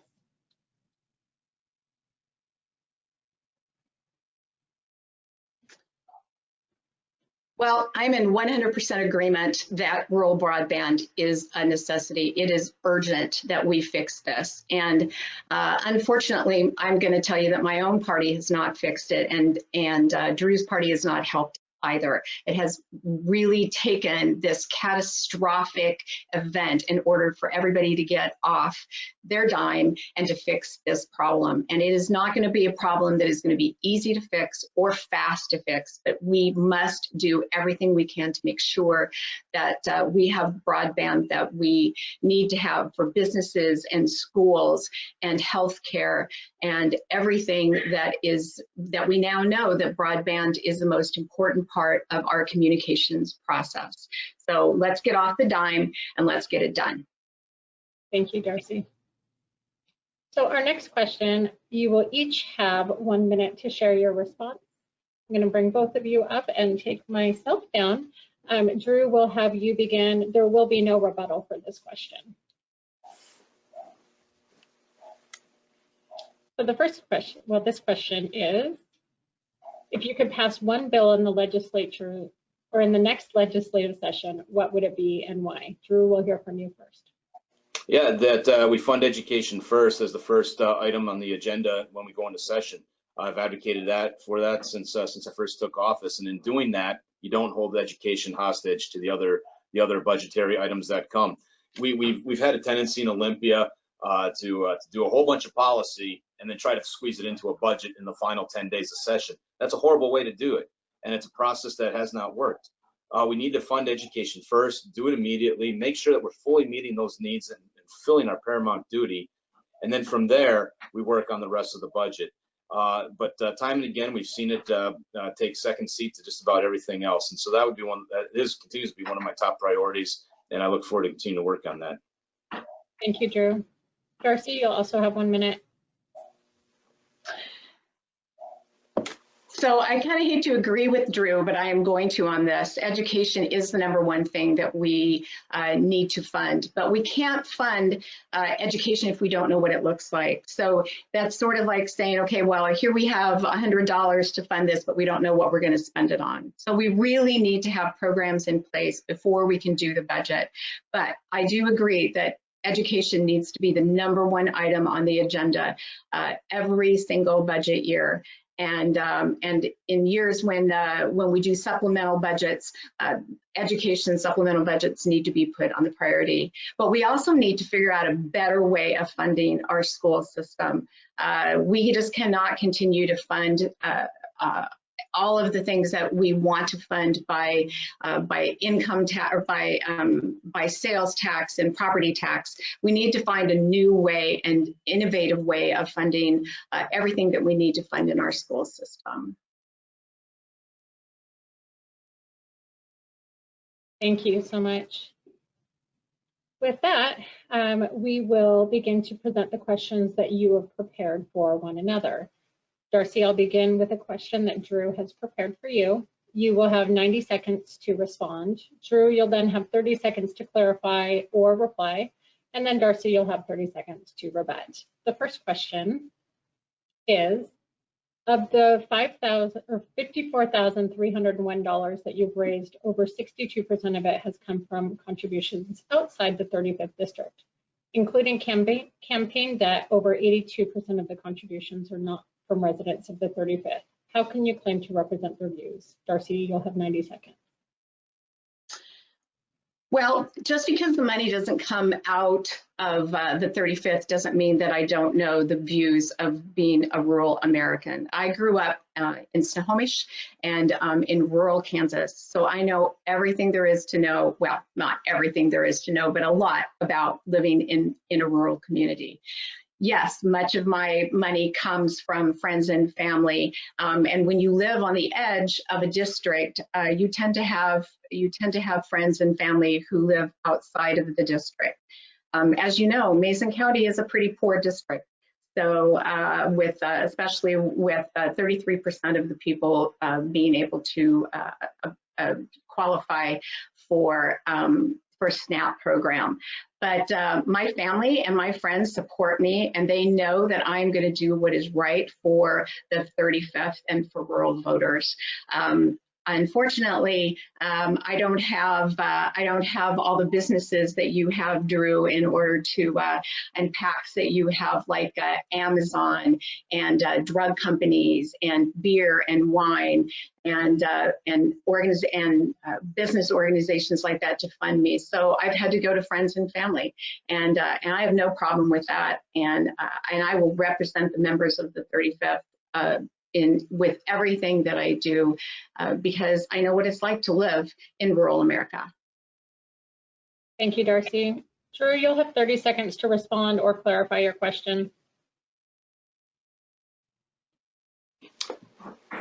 Yeah, thanks. I think it just speaks a lot, though, to what a base of support is, and I look at where our differences lie, and also where our fundraising goes. I have no problem. We all raise money from friends and family. That's common. I mean, my mom sent me $40 from Wisconsin. That doesn't put me over the top, but I'm very grateful for it. But it's the everyday folks here in the district that have contributed to my campaign or have voted through their organization. Thank you, Drew. Darcy, you'll have 30 seconds if you have any other comments. So the 35th Dems have put a fundraiser together for me and raised over, or for myself and for Colton, and raised over $9,000 in that fundraiser. So I think I have more than enough support in Mason County and in the 35th in order that they know that I'm going to represent them, and they are very supportive of my campaign and my ideas, and I have no problem with that.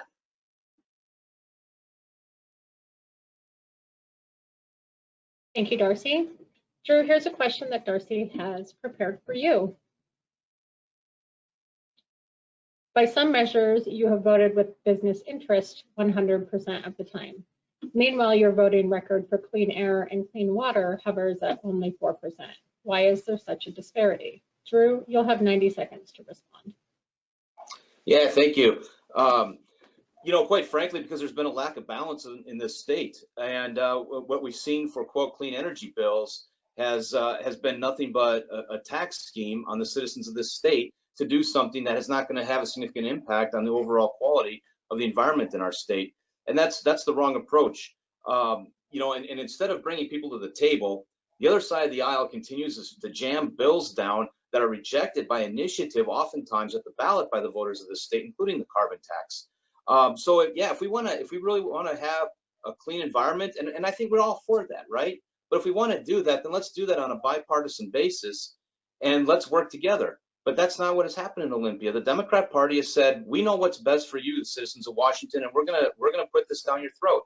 And they wonder then why the citizens of this state reject their measures time and again at the ballot. And I stand with the people of this district. We've seen the rural district continue to have to pay for the ideas that are not proven by the people of Seattle. And I will stand with the people of the 35th district and continue to support those views. And, you know, when we want to talk about environmental issues, you know, every one of us is for clean water, clean air. That is without question. But yet you reject the timber industry and what they've done for carbon sequestration within the state, and you vilify them. That's not the right approach. And we wonder why we've got massive forest fires, because we haven't taken care of the lands that we have. And that is what has happened under 30+ years of one-party rule in this state, and that has to change. Thank you, Drew. Darcy, you'll now have 30 seconds to respond or clarify. Thanks. So I reject this whole false premise that there is a choice between jobs and the environment. I don't think that that's true at all. I think that we can do walk and chew gum at the same time. And I believe that clean energy jobs are exactly what we need to have in Mason County and Thurston County and Kitsap County. And we can do that while protecting our clean air and our clean water. And we just need to be creative. Thank you, Darcy. Drew, any other questions or any other comments? If so, you have 30 seconds. Yeah, I don't think it is a choice between the two. You know, it's not one or the other. You know, you're comparing a voting record. By the way, I don't have a 100% voting record with business interests. It's below that. I'm not afraid to go against my own party or to go against my typical supporters. But I do reject this notion that we can only take a one-sided approach to the environment, and that's what has happened in Olympia, and that's why these vote numbers get skewed. And if we want to work together, let's do that. Thank you both. Darcy, here is the next question that Drew has prepared for you. You stated that housing can be made affordable with the existing inventory. How do you reconcile that when demand outweighs supply? You have 90 seconds to respond. I don't believe that I did state that housing can be made affordable with the existing inventory. You are right. There is the demand does outweigh the supply. But what we can do is create new housing and increase that inventory. And what we also can do is increase wages. I mean, wages are the whole thing of why people can't afford housing, is because they're not paid enough.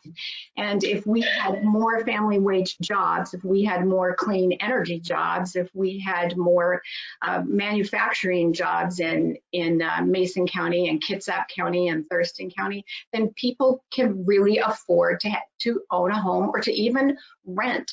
Only about 25% of people in Mason County rent their homes. People move to Mason County to live in a home with 5 acres around them. That's exactly what they do. And we cannot build ourselves one family home at a time out of this crisis. We need to have some multifamily units, and we need to make sure that they are fast, that they are put up fast, and that they are affordable for everybody. So I think it would go a really long way if we could have more family wage jobs in our district. Thank you, Darcy. Drew, you have 30 seconds to respond or to clarify.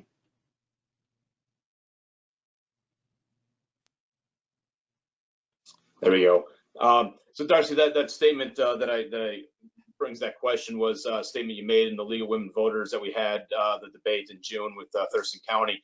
But I think your statement also, though, speaks to the crux of the issue. We haven't reformed GMA. That was done when we had 4 million people in this state. Today there's over 7.5 million, and your party's rejected reforms. I had a latecomers fee to have that waived. That would have helped development outside of Shelton, but the governor's administration vetoed that in the transportation budget. We have made time and time again proposals that continue to get rejected to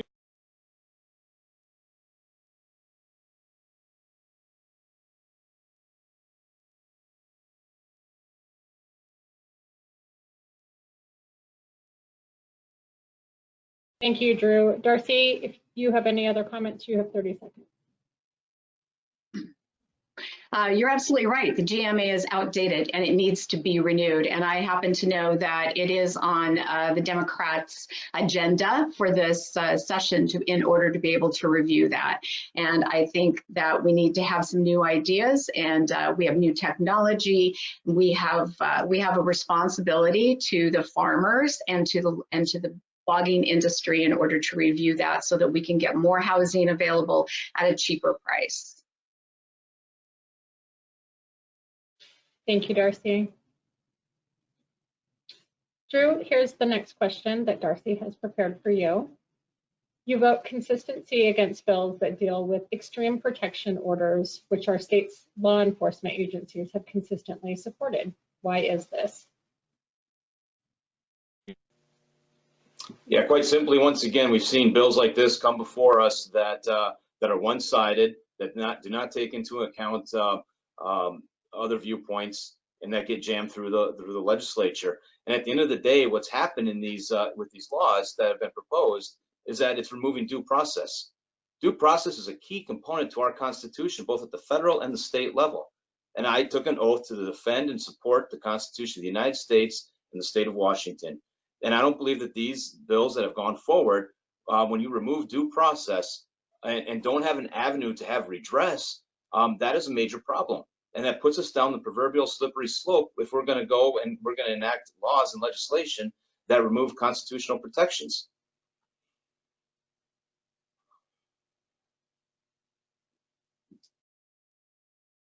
Thank you. Darcy, you now have 30 seconds if you'd like to clarify or respond. The most dangerous call that a law enforcement officer makes is one to a domestic violence call. And many times these calls are made with people who are armed and basically holding hostage, usually women hostage. And in order for the woman to be safe and law enforcement to be safe, removing a gun from this situation does not seem like due process for the.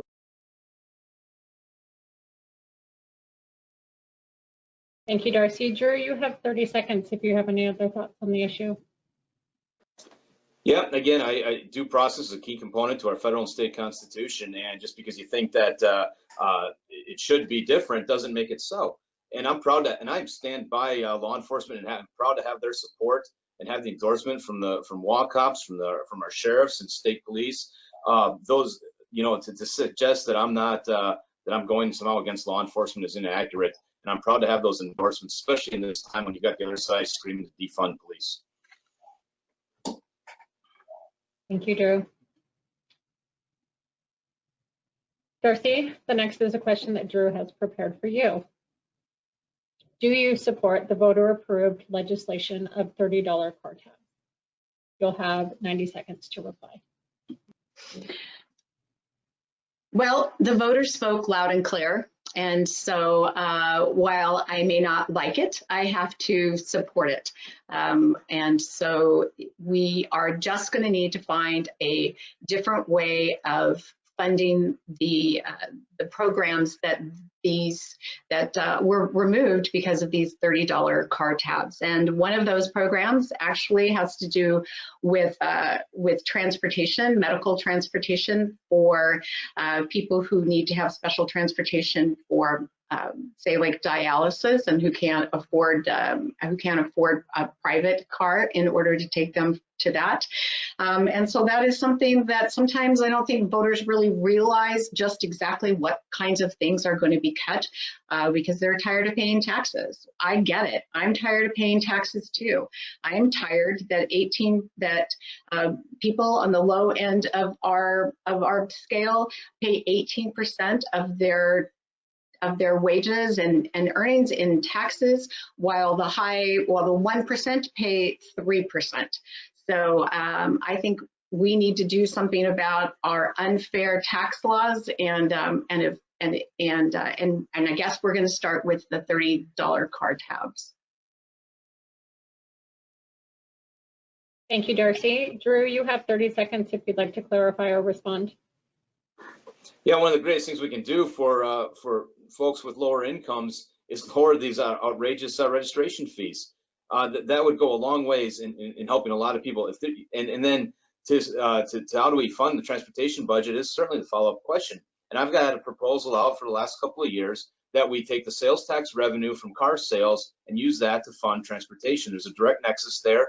We implement that over the course of 10 years, so it's not a dramatic impact from to the operating budget immediately, but we can do this. Thank you, Drew. Darcy, any other comments? If so, you have 30 seconds.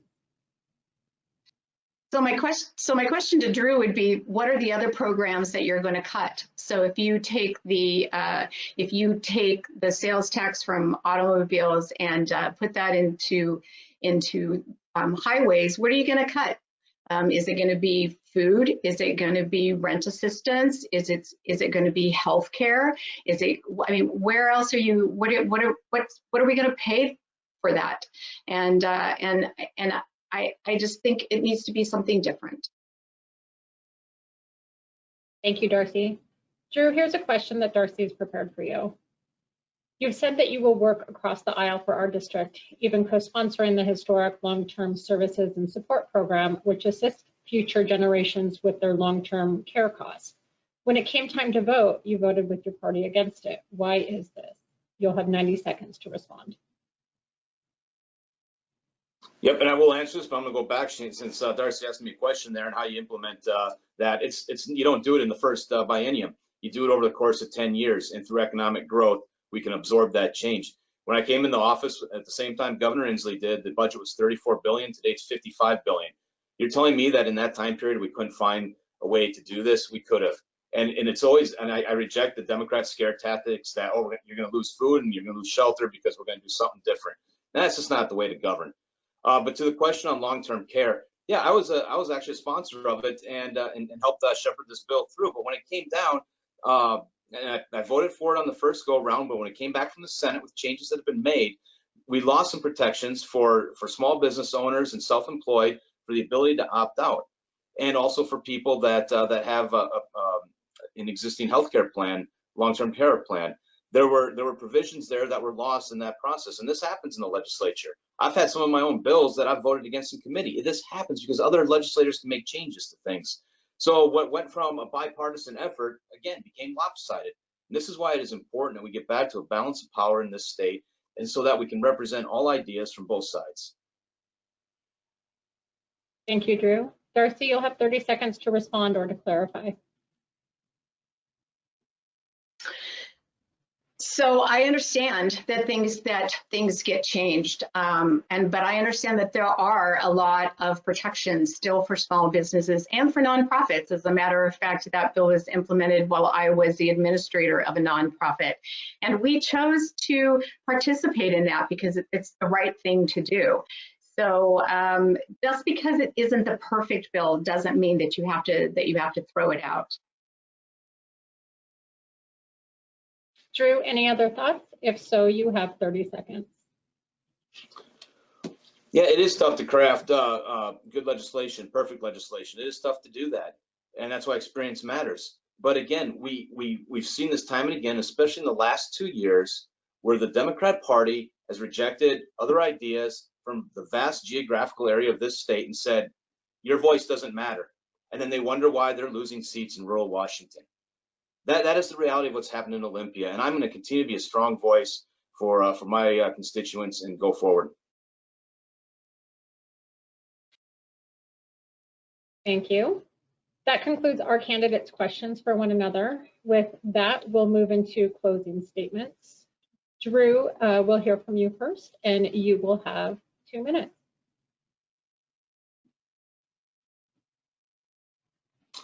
Well, thank you to the Chamber for hosting this and what continues to be a phenomenal year, and not in a good way necessarily. We've had challenges through this, but and I want to thank Darcy.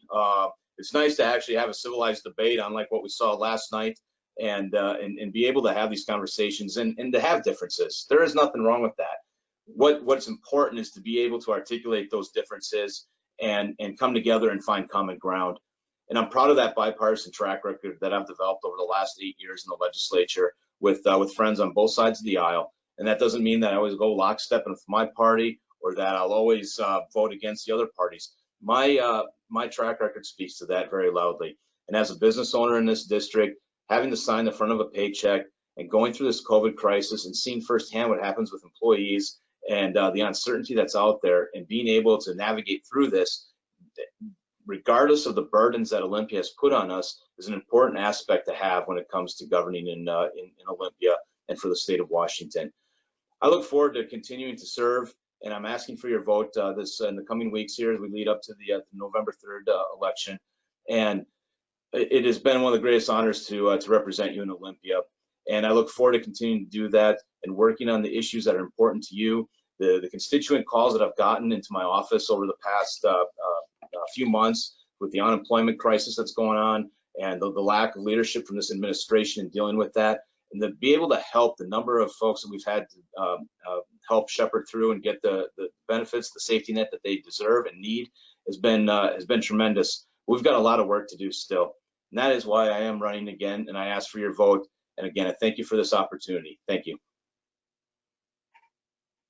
Thank you, Drew.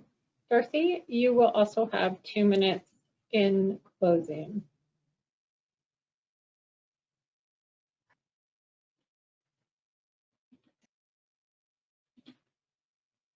Yeah, thank you so very much. And I agree with Drew. It really is nice to be able to have a conversation with somebody without interruption. And I appreciate that for sure. So I think Drew really hit it on the head when he said that more and more Democrats are being voted out, rural Democrats are being voted out. And you know what that means? It means that there are fewer and fewer voices in the room where things really happen at the table. So if you want rural America or rural Washington, if you want the 35th to be heard, then you need to put somebody in that room where decisions are being made.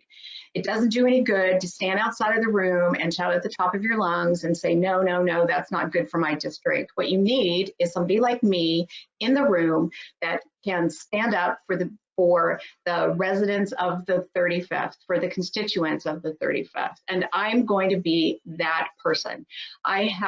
Jimmy Carter once said that every day that you're given a block of wood, and it's your choice whether or not to build a wall or to build a bridge. Well, I am a bridge builder. I have done that my entire life. I have worked in a community where women were not welcome very often. And if you think that you don't have to build a whole lot of bridges when you're an administrator of a big church, then you don't know what it's like to be an administrator of a big church. I have a proven record of being able to bring people together, to bring nonprofits and businesses together, and to work with the legislature in order to pass laws that make significant differences in people's lives. And I would be very much appreciative if I could earn your vote and be ready to do that on day one when I walk into the legislature as your representative. Thanks so much for your time tonight, and please take care. I'd like to thank you both for participating with us tonight. It's been nice to hear answers from both of you and see where you stand on different platforms and issues. It was a pleasure to hear from you, and thank you again. Thank you. Yeah, thanks, Heidi. Take care. Thanks, Drew. Take Thank care. you. My pleasure to introduce Randy Netherland and Ted Jackson, candidates for Mason County Commissioner, District 1. Welcome, gentlemen. Thank you. Thank you. We'll begin with your introductory statements. You'll each have 2 minutes, and Randy, we will begin with you. Okay, well, first off, let me start by just saying thank you for hosting this. Gives us an opportunity to talk with our friends and neighbors. My name is Randy Netherland, and I'm the current Mason County Commissioner. When I first came on here as a commissioner, experience really did make a difference. I had spent 6 years as a Porter-Valley commissioner, but aside from that, I spent many years as a planning commissioner, served as the chair. I served as the Transportation Infrastructure and Planning Committee. Literally, I've been involved in everything that was happening in our community since I've gotten here back in the 70s. With that being said, I've had some great challenges, and because of that experience, when I first came in, I was actually made chair of the county commission 15 minutes on my first day. And I had to overcome some pretty hard things. The first thing I had to overcome was a $2.2 million perk ruling that had nothing to do with me as a commissioner, but I walked into it because it was already there. Figuring out problems like that when you don't have money as it sits is hard enough, but the very next year I had $3.8 million I had to come up with. But because of that, it allowed me to do some shaping in the county government. We're able to streamline, actually changed our directors from 9 directors down to 3 directors to better serve the community and saving $1 million at the time. Other than that, I've spent all these years working extremely hard, bringing in businesses and trying my best to serve absolutely everybody in the community. I share my phone number with everybody. During this COVID, everybody's recognized that they could call on me for just about everything, including talking to me 3, 4 o'clock in the morning. I make myself available. With that being said, we're sitting in the best position we've ever been in Mason County financially. And a lot of that has to do simply because we budgeted and we did well with the money that we had, and we lived within our means. I intend to continue to live within our means, and I ask that you consider supporting me again for another 4 years. I won't let you down.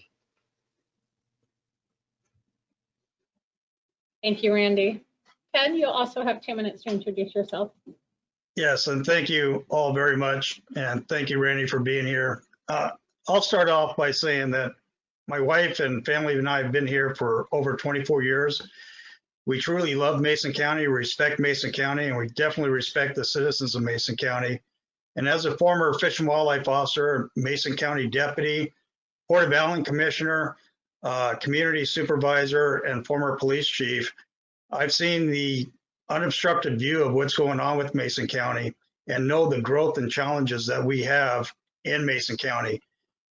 I am running because I don't feel that we are getting fair representation in District 1. I believe that everybody needs to be listened to, not just a few. And I believe in many roles in serving this community have given me an unobstructed view of the challenges that lie ahead. So I am going to take a measured approach. I want to talk to people. I want to visit with people. The 3 or 4 o'clock phone calls are nothing new to me in 30 years in law enforcement. I've had them all. And I just want to put people first.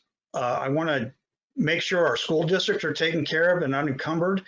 I want to better our businesses, and I want to work with not only the Economic Development Council, but I also want to work with our ports, our federal and other state governments and tribal governments to improve our businesses here in Mason County. In 24 years, I have not seen a business come into Mason County that's going to provide fair salaries that we can improve our cost of living. I have 2 daughters, both of them would love to stay in Mason County, but there's not a competitive wage where they can afford housing, and there's no reason for them to be here.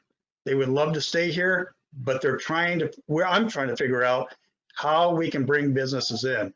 Part of it is a lack of foresight in our county commissioners to improve the infrastructure to bring these businesses in. Thank you, Ted. You bet. So with that, we'll move into the questions that the chamber has prepared for you. As Randy began his introduction, we'll hear from Ted first on this portion. Ted, you'll have 1 minute to answer. Randy, you'll then answer the same question also with 1 minute. And then Ted, you'll have the opportunity for 30 seconds response if you choose. The first question is, what major change in departments, procedure, or otherwise at the county level would make things run more smoothly and efficiently? Ted, you have 1 minute. Oh, you're on mute, Ted. Where am I? There you go. Am I good? Yes. We're losing county employees left and right. And as the last 9 months of I've been campaigning and talking to county employees, most of them that are leaving have told me there's a lack of leadership in Mason County. So one thing that I would do is provide that leadership. I've been a supervisor in law enforcement for over 25 years. I would provide that leadership to our county employees to keep them here. We are definitely losing good employees, and they are sad to leave Mason County. They want to stay here. So I would first off work with our county employees, our county supervisors, our department heads, our elected officials to make sure they instill that Mason County is a great place to live. You're not going to get as much salary as you do in King County or. Thank you, Ted. Randy, you'll also have 1 minute for your answer. Yeah, no, employees are always coming and going, but our turnover rate is not as bad as it used to be in years past, not by a long shot, but better than that. We've been able to improve their standard of living since I've been there. And again, I'm the commissioner that they call and they ask for the help. We have unions and stuff here, and so you don't just reach in as a commissioner and go and directly deal with the leadership there, except for the ones that are directly underneath you. You'll create a big problem with the unions by doing that. But with that being said, we have not been losing over the numbers that we had in the past, but better than that, Mason County is an incredible place to work, and there's been a lot of changes that occur. It's easy to look from the outside and say things, but on the inside, we can show how much love there is here when you look at just how much a Teamster contract agrees to do. When they agree to do 1.5%, you know you're doing something right, and I'll continue to do it right with them. Thank you, Randy. Ted, you'll have 30 seconds for final comments on the matter. Yes, as a former county employee, that's not what I'm hearing. But at the same time, I'm the only commissioner that's ever been a union rep from the labor side and a union rep from the management side. So I know union contracts very well. And I can also tell you that our employees are frustrated. So I hope things improve one way or the other. Thank you, Ted. Randy, you'll have 1 minute to answer the next question. And that is, how does the county balance the needs of public safety versus the limitations of the county budget? You know, that's always the hardest job in this position. It just is. There's never enough money, no matter what you do. People would love to have an officer directly outside their door. We currently spend about $14 million on our sheriff's department yearly, which is a huge amount of money if you think about it. With that being said, we do have to balance what's best for the community and what we can afford to do. To give you an example of how well we've done, though, granted, they never have as much as they'd like, but in the last several years, they've been turning back hundreds of thousands of dollars at a time. When we had the big budget cuts, to give you an example, we did those budget cuts without a single layoff in the for the deputies or the corrections officers, and that year they turned back $400,000. So there's still also a management issue when it comes to the financing. And again, there will never be enough, but we are balancing it. And as a matter of fact, this year we're probably going to be moving a little bit more forward as we move into the next year if no other catastrophe happens. Thank you, Randy. Ted, you'll also have 1 minute to answer the question.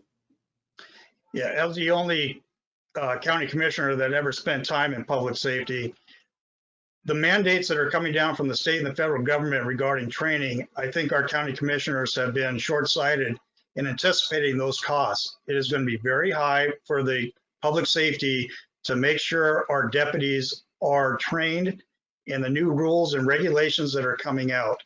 How do we manage it?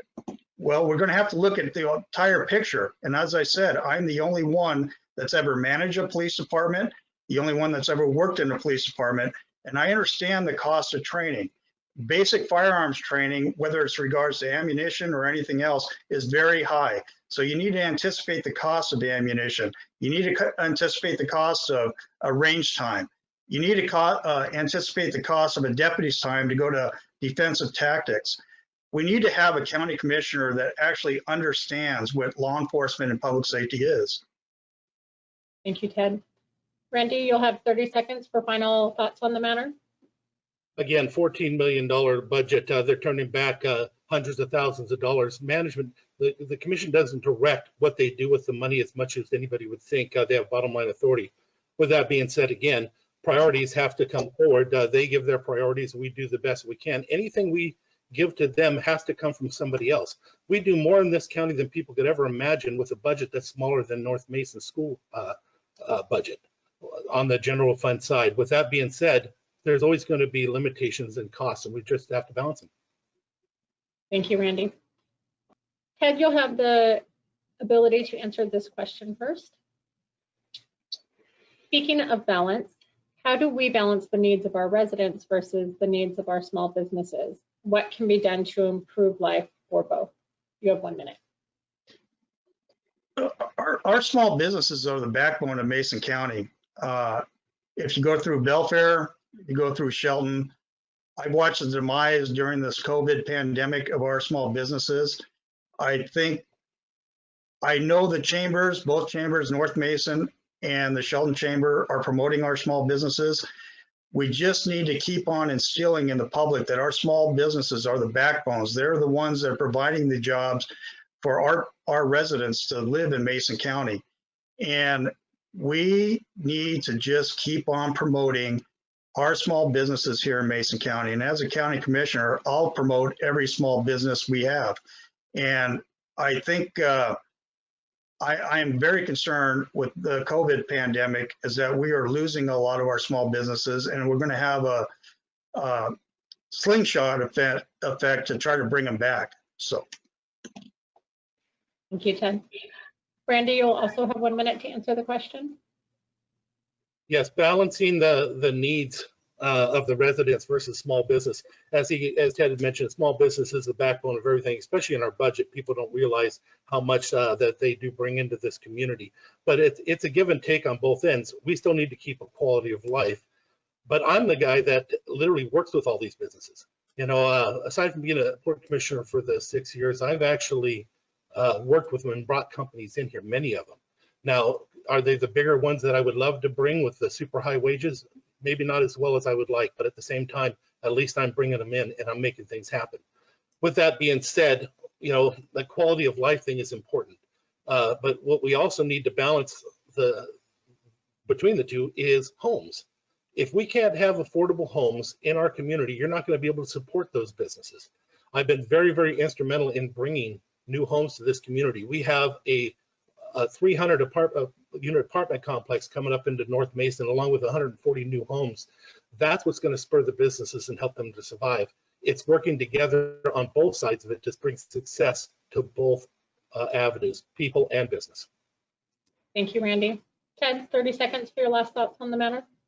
So I agree with what Randy said regarding homes. I don't like to call them affordable homes. I like to call them reasonably priced homes, because what's affordable to you may be not affordable to anybody else. So with that said, when we're looking at a building permit process that's taking people over 30 days, over 3 months to get a building permit, we need to start fixing that. That's the stranglehold in our community. And I know years ago, when I first built our home out here, it didn't take that long. Thank you. The last question that we've prepared for you, Randy, you'll have 1 minute for your answer first. And that is, what is one policy, requirement, or initiative would you immediately revoke or institute at the county level, given the chance? Actually, I can make it real simple. Bottom line, authority on budget. I think the commission should take responsibility for the budget, and we'd be able to control some of the spending that is uncontrollable and untrackable if we had bottom line authority ourselves. But at this time, we give it to all elected officials. That's how everything is handled. There's no way around that right now. And with that being said, if I could change that, I think I could save this county a huge amount of money. That's all the time for that. Ted, you also have 1 minute. Well, that's a very good question. It's one to be honest, I didn't think about, but it brings to mind I-639, where all of our police chiefs and sheriffs regarding the use of firearms, locking up your firearms, is something that I don't think is constitutional, and I don't think it is enforceable.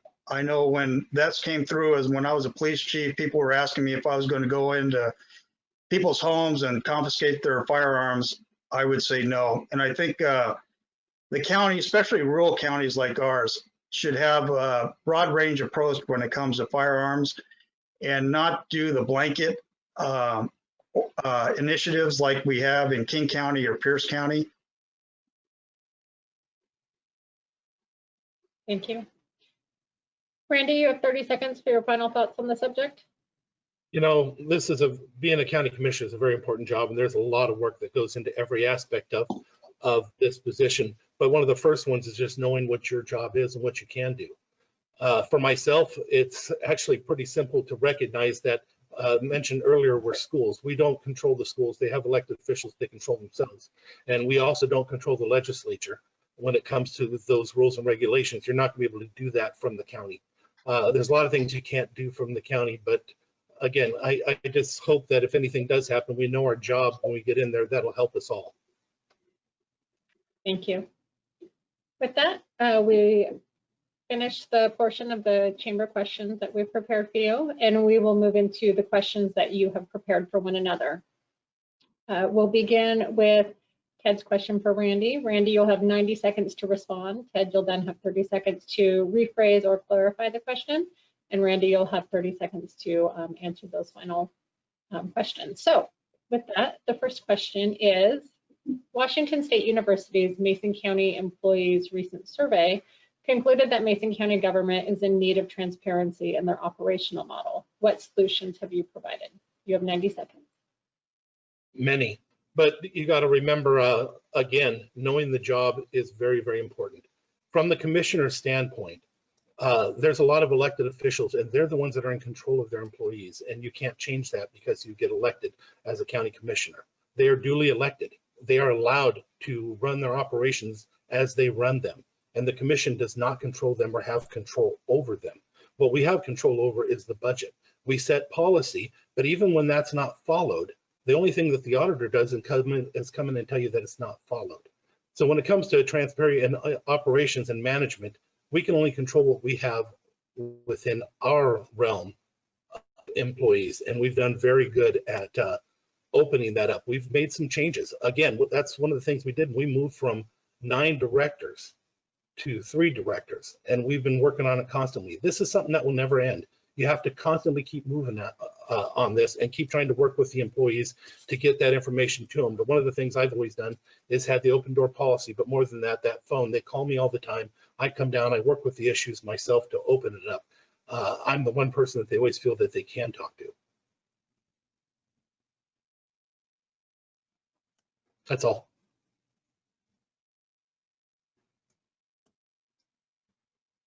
Ted, you have 30 seconds to clarify or respond. Yeah, yes, like I said, the last 9 months since I've been talking to county employees from all sides, this is one of the largest issues they feel is that the commissioners operate in a bubble. They're very concerned that they have no input, no say, no nothing. And as a police chief, one of the biggest things I did was I worked with the city council, and I especially with the budget, I would get my sergeants involved in the budget. I don't see the county commissioners operating in a transparent manner. Thank you. Randy, you have 30 seconds for final remarks. Sure, words are easy to say. You can always say they say this or they think that, but that doesn't make it a reality. And you can always say it's not transparent. Again, I'm the one guy that talks to them all the time. I don't have the issues that you're thinking, but better than that, they reach out to me so I know they have trust for me. Thank you. Next question, Randy or Ted. Randy has prepared for Ted. Randy, you'll have 90 seconds to respond. And it is budget is one of the most important jobs of a county commissioner. What are the 3 parts of the Mason County budget, and what changes or improvements would you make to the budget process? Ted, 90 seconds. Well, thank you, Randy, for asking this. This is one of the main reasons why I started running or thinking about running for county commissioner. Is I look at our budget and I go online and I start researching it. All I see is numbers, line items. There's no transparency. There's nothing that says why the Public Works Department wants more money, why they want staff, what they're going to do better for the community. It's not a story. The last place I worked as a police chief, I had to write a story. What we did, what our mission, what our values were, and why I'm going to spend this money and how it's going to improve the city. So that's one big thing, is that I think our community and our community members need to see what's going on with the budget. And I would make it an interactive group with all the department heads. It's not a hard process where they write their story. They tell us what they want, how they're going to do it, and what they're going to spend the money on and how it's going to benefit the community. So that's another improvement. It doesn't take long. It doesn't take much. I've done it before. I've also done it in state government and county government. So those are the processes that I would do. The budget process in Mason County is very, very much held secretly. Only a few people actually get involved in it. Thank you, Ted. Randy, you have 30 seconds to respond. Yeah, it's pretty amazing. Obviously, you've never watched any of our budget briefings because we have them constantly when we're working on our budget. And I want to remind you of something when you're talking about the transparency of it. We have done it, the narratives, but the only problem with the narratives is they don't matter as much, and they're worthless because there's a thing called, as I explained earlier, bottom line authority. They write in there what they want the money for and what they want to use it for, but when the time comes, they spend it how they want. And that's not something you can do without changing the bottom line authority of the elected officials. It'd be nice if we could, but there's a reality with having ideas. Thank you, Randy. Ted, you have 30 seconds for final remarks. Yeah, I absolutely disagree. And I suggest you look at the City of DuPont budget process. Very transparent, very open. The end result is something that the public is very proud of. And I don't agree with you whatsoever, is that everybody has a say in the budget. And if you look at how many people are actually watching your budget meetings, there's only a handful, very few. So somebody like me that's looking at the county budget, I should be able to just go to the county budget and see a story. Who wants what? Thank you, Ted. Randy, the next question Ted has prepared for you. And the question is, what is your position on mandatory basic training and incident command system for all county employees? You have 90 seconds to discuss. Yeah, I am very supportive of it, and even more than that, we've had discussions on trying to get that training out there. Now, we had a few years where things were financially really troubled, but we were able to come out of that. And right now, we are in the strongest financial position we've ever been in the history of Mason County. We got to make sure that we're not overcome by the state if they change things and whip a bunch of money away from us, because they do have that authority. No, I'm very supportive of it, and I hope we can pull that off within the next budget cycle, if not more. I'm going to use some of this time though to explain one last little thing on your comment on the budget, Ted. A county is not a city. They do things completely different, and there are elected officials in a county, and every elected official is their own entity elected by the people, and they control their own departments. We have control over a budget, but once they get it, again, they have bottom line authority. If I give them $1 million for training and they spend it on new equipment, there's nothing I can do about that. That is the way it works. And we can't come to them afterwards, ask for the money back. When we've had issues before, we had one time where there was $850,000 in wages that we were trying to find that got spent in another way. Because of that, that's why we separated out the budget. But the answer was they didn't have to tell us or explain it to us or show it to us. As long as it's legal, they're allowed to do it. That's how it works. It's not like a city. I wish it was. Thank you, Randy. Ted, you have 30 seconds to clarify or respond. No, Randy's been in office for 8 years. Incident training is something I implemented and the mayor implemented in DuPont. And it really came to fruition when we had the DuPont train derailment, is that every employee had basic incident command. And Randy, if you know, it's free training through FEMA. It does cost hourly wages for the employees to attend, but I think under leadership, our employees would do that. And I totally understand with regards to a county. Thank you, Ted. Randy, you have 30 seconds to make any final remarks. Yeah, again, I don't disagree. We have had certain types of trainings that we've been able to put on for all the staff, but of course, it's always hard to do anything when you're looking at 400 different people all over. But I'm not going to disagree with them. I would like to move forward with getting some more training to all of our people in order to keep them all safe. I think it's important, so I'm not going to disagree with them. Thank you. The next question Randy has prepared for you, Ted, is what is the biggest issue facing Mason County and what specific steps will you take to fix it? You have 90 seconds to respond. Well, 9 months ago, I would have said something separate, or different. But now I'm saying this COVID pandemic, our loss of businesses, our loss of employees, people on unemployment, people that are just trying to survive day to day, and then how we're going to bring our businesses back. In my current position as a nonprofit executive, I deal with people every day that are struggling. So what am I going to do to bring it back? Is one, start looking at other businesses that come into Mason County. I really do think we've done a poor job in recruiting businesses into Mason County, whether it's not working with the EDC, our port districts, and other entities to bring in businesses. I will be looking at that. So I'm concerned over the next 8 months to a year that we're going to have people going to food banks, going to other places to just get the necessities they need. And it's very concerning to me because I see it every day. So I would be starting right now recruiting as many businesses, trying to figure out what properties they can buy and bring these businesses in so we can start bringing up our tax base and start offering jobs. A lot of our business is going to be closed down forever, and we can't have that. I'd also start using our CARE dollars and COVID dollars to support our businesses. Thank you, Ted. Randy, you have 30 seconds to clarify or respond.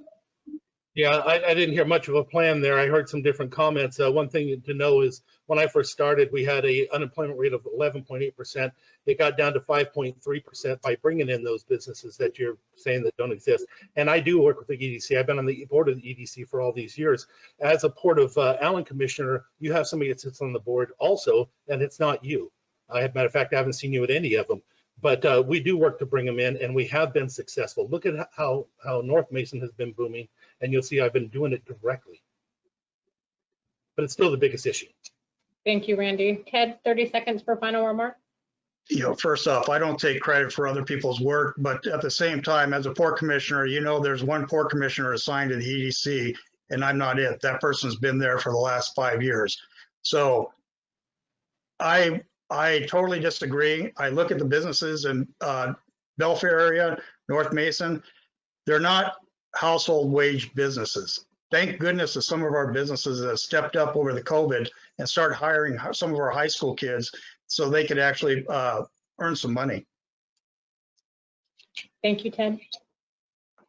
Randy, the final question Ted has prepared for you is, why did you not attend Emergency Operations Center meetings in the first 3 months of the pandemic? You have 90 seconds to respond. None of us did except for the chair, because it would be open meeting to the public. After the first couple of months, as you said, we do different things through committee. That was the chair's committee, and other commissioners don't jump into other people's stuff. As I said, it creates a problem. But after we sat down and started talking, that she asked for some help within those committees to have a say and be a part of that, then we did, and I attend them regularly on a regular basis. That's it. Thank you, Randy. For that. Ted, you have 30 seconds to clarify or respond. Yeah, those, luckily I was invited to attend the first few meetings during the pandemic, in which I can't thank the emergency management team enough to invite a nonprofit executive director. And I think it's paid dividends for our county. But I can totally disagree. Those meetings were placed on web. Any county commissioner could have chimed in without violating the open meeting, and they didn't. And I can tell you firsthand, our employees were upset. Thank you, Ted.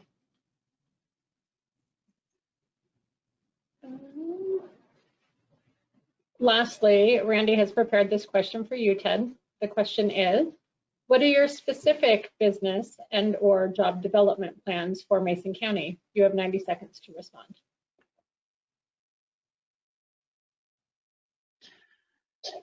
It would be nice if we had, besides OCC, if we had a trade school here in Mason County, if we were recruit a trade school here. I think we have the property, we have the clientele to do something as in welding, auto mechanics. And I think that's a lack of foresight that if we didn't recruit something like a Clover Park Technical School, college, to come in or at least do an expansion here in Mason County, that would be wonderful. And then job development plans for Mason County. I'm trying to figure out what that means, but we need jobs. We really do need jobs. We came close to, Amazon is on the other side of the border. Kitsap County is going to be picking up the revenue. I scratch my head and go, why wasn't Amazon placed on the Mason County side? I'm starting to understand why, but that's something that we lost an opportunity for. That would have been job development. So, I mean, it's kind of an open-ended question. What specific business and job development plans you have for Mason County? We need jobs. We really do. Like I said, I have 2 daughters that would love to be here, and they go, "There's nothing here for me, Dad." So there's no jobs. But that's all. Thank you. Randy, you have 30 seconds to clarify or respond. Yeah, the reason why I asked that question is it's so easy to say some of the things you say. We need jobs, we need people, we need to get this kind of a high-paying job. That's all great, but what are you going to actually do? As a port commissioner for 6 years, that was your job, is economic development. That's not the county. That we pay an ADO to do that. That's your job. But with that being said, the reason why they didn't come here is we didn't have an EIS, of which we're working on, but that was a huge project. But I've been bringing in businesses for all these years. I go and knock on the doors and personally ask them and bring them here. That's why they come. Thank you, Randy. Ted, you have 30 seconds if you wish to make any final remarks. Yes, I am still trying to find those businesses, Randy. And as a port commissioner currently, I've seen what you did as a port commissioner previously, and it seemed to focus on an oyster house that we're still dealing with now. And if it wasn't for my leadership, that oyster house would have been dilapidated, and Bonnie Knight's leadership. We were able to get funding for that, but we had to go an extra mile to do that. The Port of Allen has basically been a park district. I haven't seen any businesses that the Port of Allen has brought in, even under your tenure. Thank you. Well, that concludes our candidates' questions for one another. With that, we'll move into closing statements. Randy, we'll hear from you first. You'll have 2 minutes. I did clarify, you realize you had one, you didn't let me have my 30 seconds after the fact. Oh, I'm terribly sorry. on one of the other ones. I could take it on this one if you want. Certainly. Okay. So no, again, Ted, you must not have been paying attention then, because I did bring in the jobs. They may not be jobs that you wanted, but I brought them in. You're talking about Taco Bell, you're talking about Inceptive Group, you're talking about quite a few others that I've literally reached out. And as a port commissioner, I'm the one that got the last piece for the water system. I'm the one that also helped to bring in other businesses as a port commissioner, but we also had the infrastructure brought up here down the street at Lakeland. There was a lot that was done, but at near 6 years, I hadn't seen anything from you. Matter of fact, I haven't seen you anywhere for the bypass or any of the things in all these years. Thank you. That concludes our candidates' questions for one another. With that, we'll move into closing statements. Randy, we'll hear from you first. You have 2 minutes. It says 30 seconds, but there you go. So thank you, everybody, for having me on today and letting me give you an opportunity to understand some of the things that we've actually done and the difference between Ted and myself. Ted's a good man. I take nothing away from that, but I got to tell you, there's quite a big difference for it. I am everywhere. I've been involved with every aspect that's come through our community way before I was ever a county commissioner. I've been doing this for many years because this has been my top priority, is to take care of this community. I came here when I was 15 years old. I had left home. I came here for a while. I lived in a little trailer with no power, no water. This community took me in and raised me.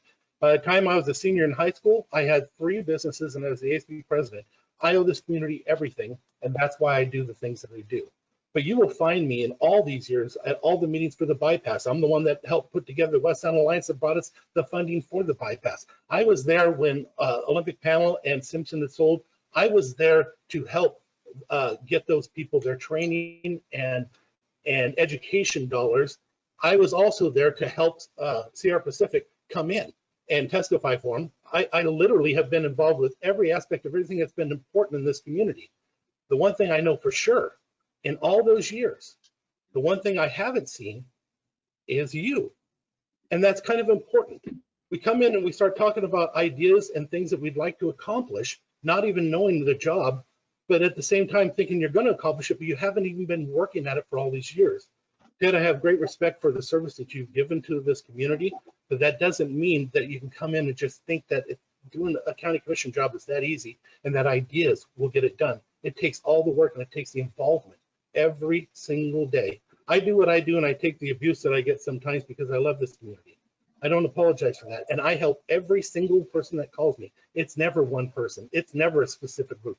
Everybody is part of the collective that we take care of here at this county. And that's why everybody calls me. Thank you, Randy. Ted, you have 2 minutes for your final statement. Yes, I'd like to thank the Shelton Chamber and North Mason Chamber, and Randy, thank you very much. And I know being a county commissioner is not an easy job. That's why I'm looking for it. I'm looking to explore and try to better our community. In 30 years in law enforcement, I understand 3 things: integrity, honesty, and transparency. And those 3 things are important to be an effective leader. I don't believe they're here in District 1. And when you talk about things that you did, I really wish in the future, whether I win or lose, that you start including the people that actually do the job. You may say you're there, you may say I'm not there, but I've been there. And I have watched what has happened in the Port of Allen, and I'm very disappointed. We are trying to grow things, we are trying to do things, but we've been inhibited by some of the decisions that you made previously. So as a commissioner, I will set a high ethical standard for our community. I will hold myself above everybody else. I will not be beholden to a certain group or a certain group of friends. I will listen to everybody. I'm used to the 3 o'clock and the 4 o'clock in the morning phone calls. Unfortunately, I just didn't get phone calls, Randy. I strapped a uniform on and had to respond. So I've been endorsed by all the local law enforcement agencies in the community, including Sheriff Salisbury, the Deputies Guild, the Fraternal Order Police, and many retired law enforcement officers. And they have faith in me as to become the county commissioner because they know my ethics and integrity are below none. I will work every day to earn trust. I will work every day to build trust. And I'll work every day to make sure Mason County. 8 years of experience really doesn't matter, to be honest with you. You may know the job now, but when you were in my position 8 years ago, you didn't know the job. And I am out there, Randy. I just don't talk about myself. I talk about others. Thank you very much again. Thank you, Ted. And thank you, Randy. That concludes our Commissioner District candidate forum for tonight. Our thanks to all of our candidates for joining in our forums. On behalf of the Shelton-Mason County Chamber and our partners, the North Mason Chamber of Commerce and Mason Web TV powered by Hood Canal Communications, thank you for watching.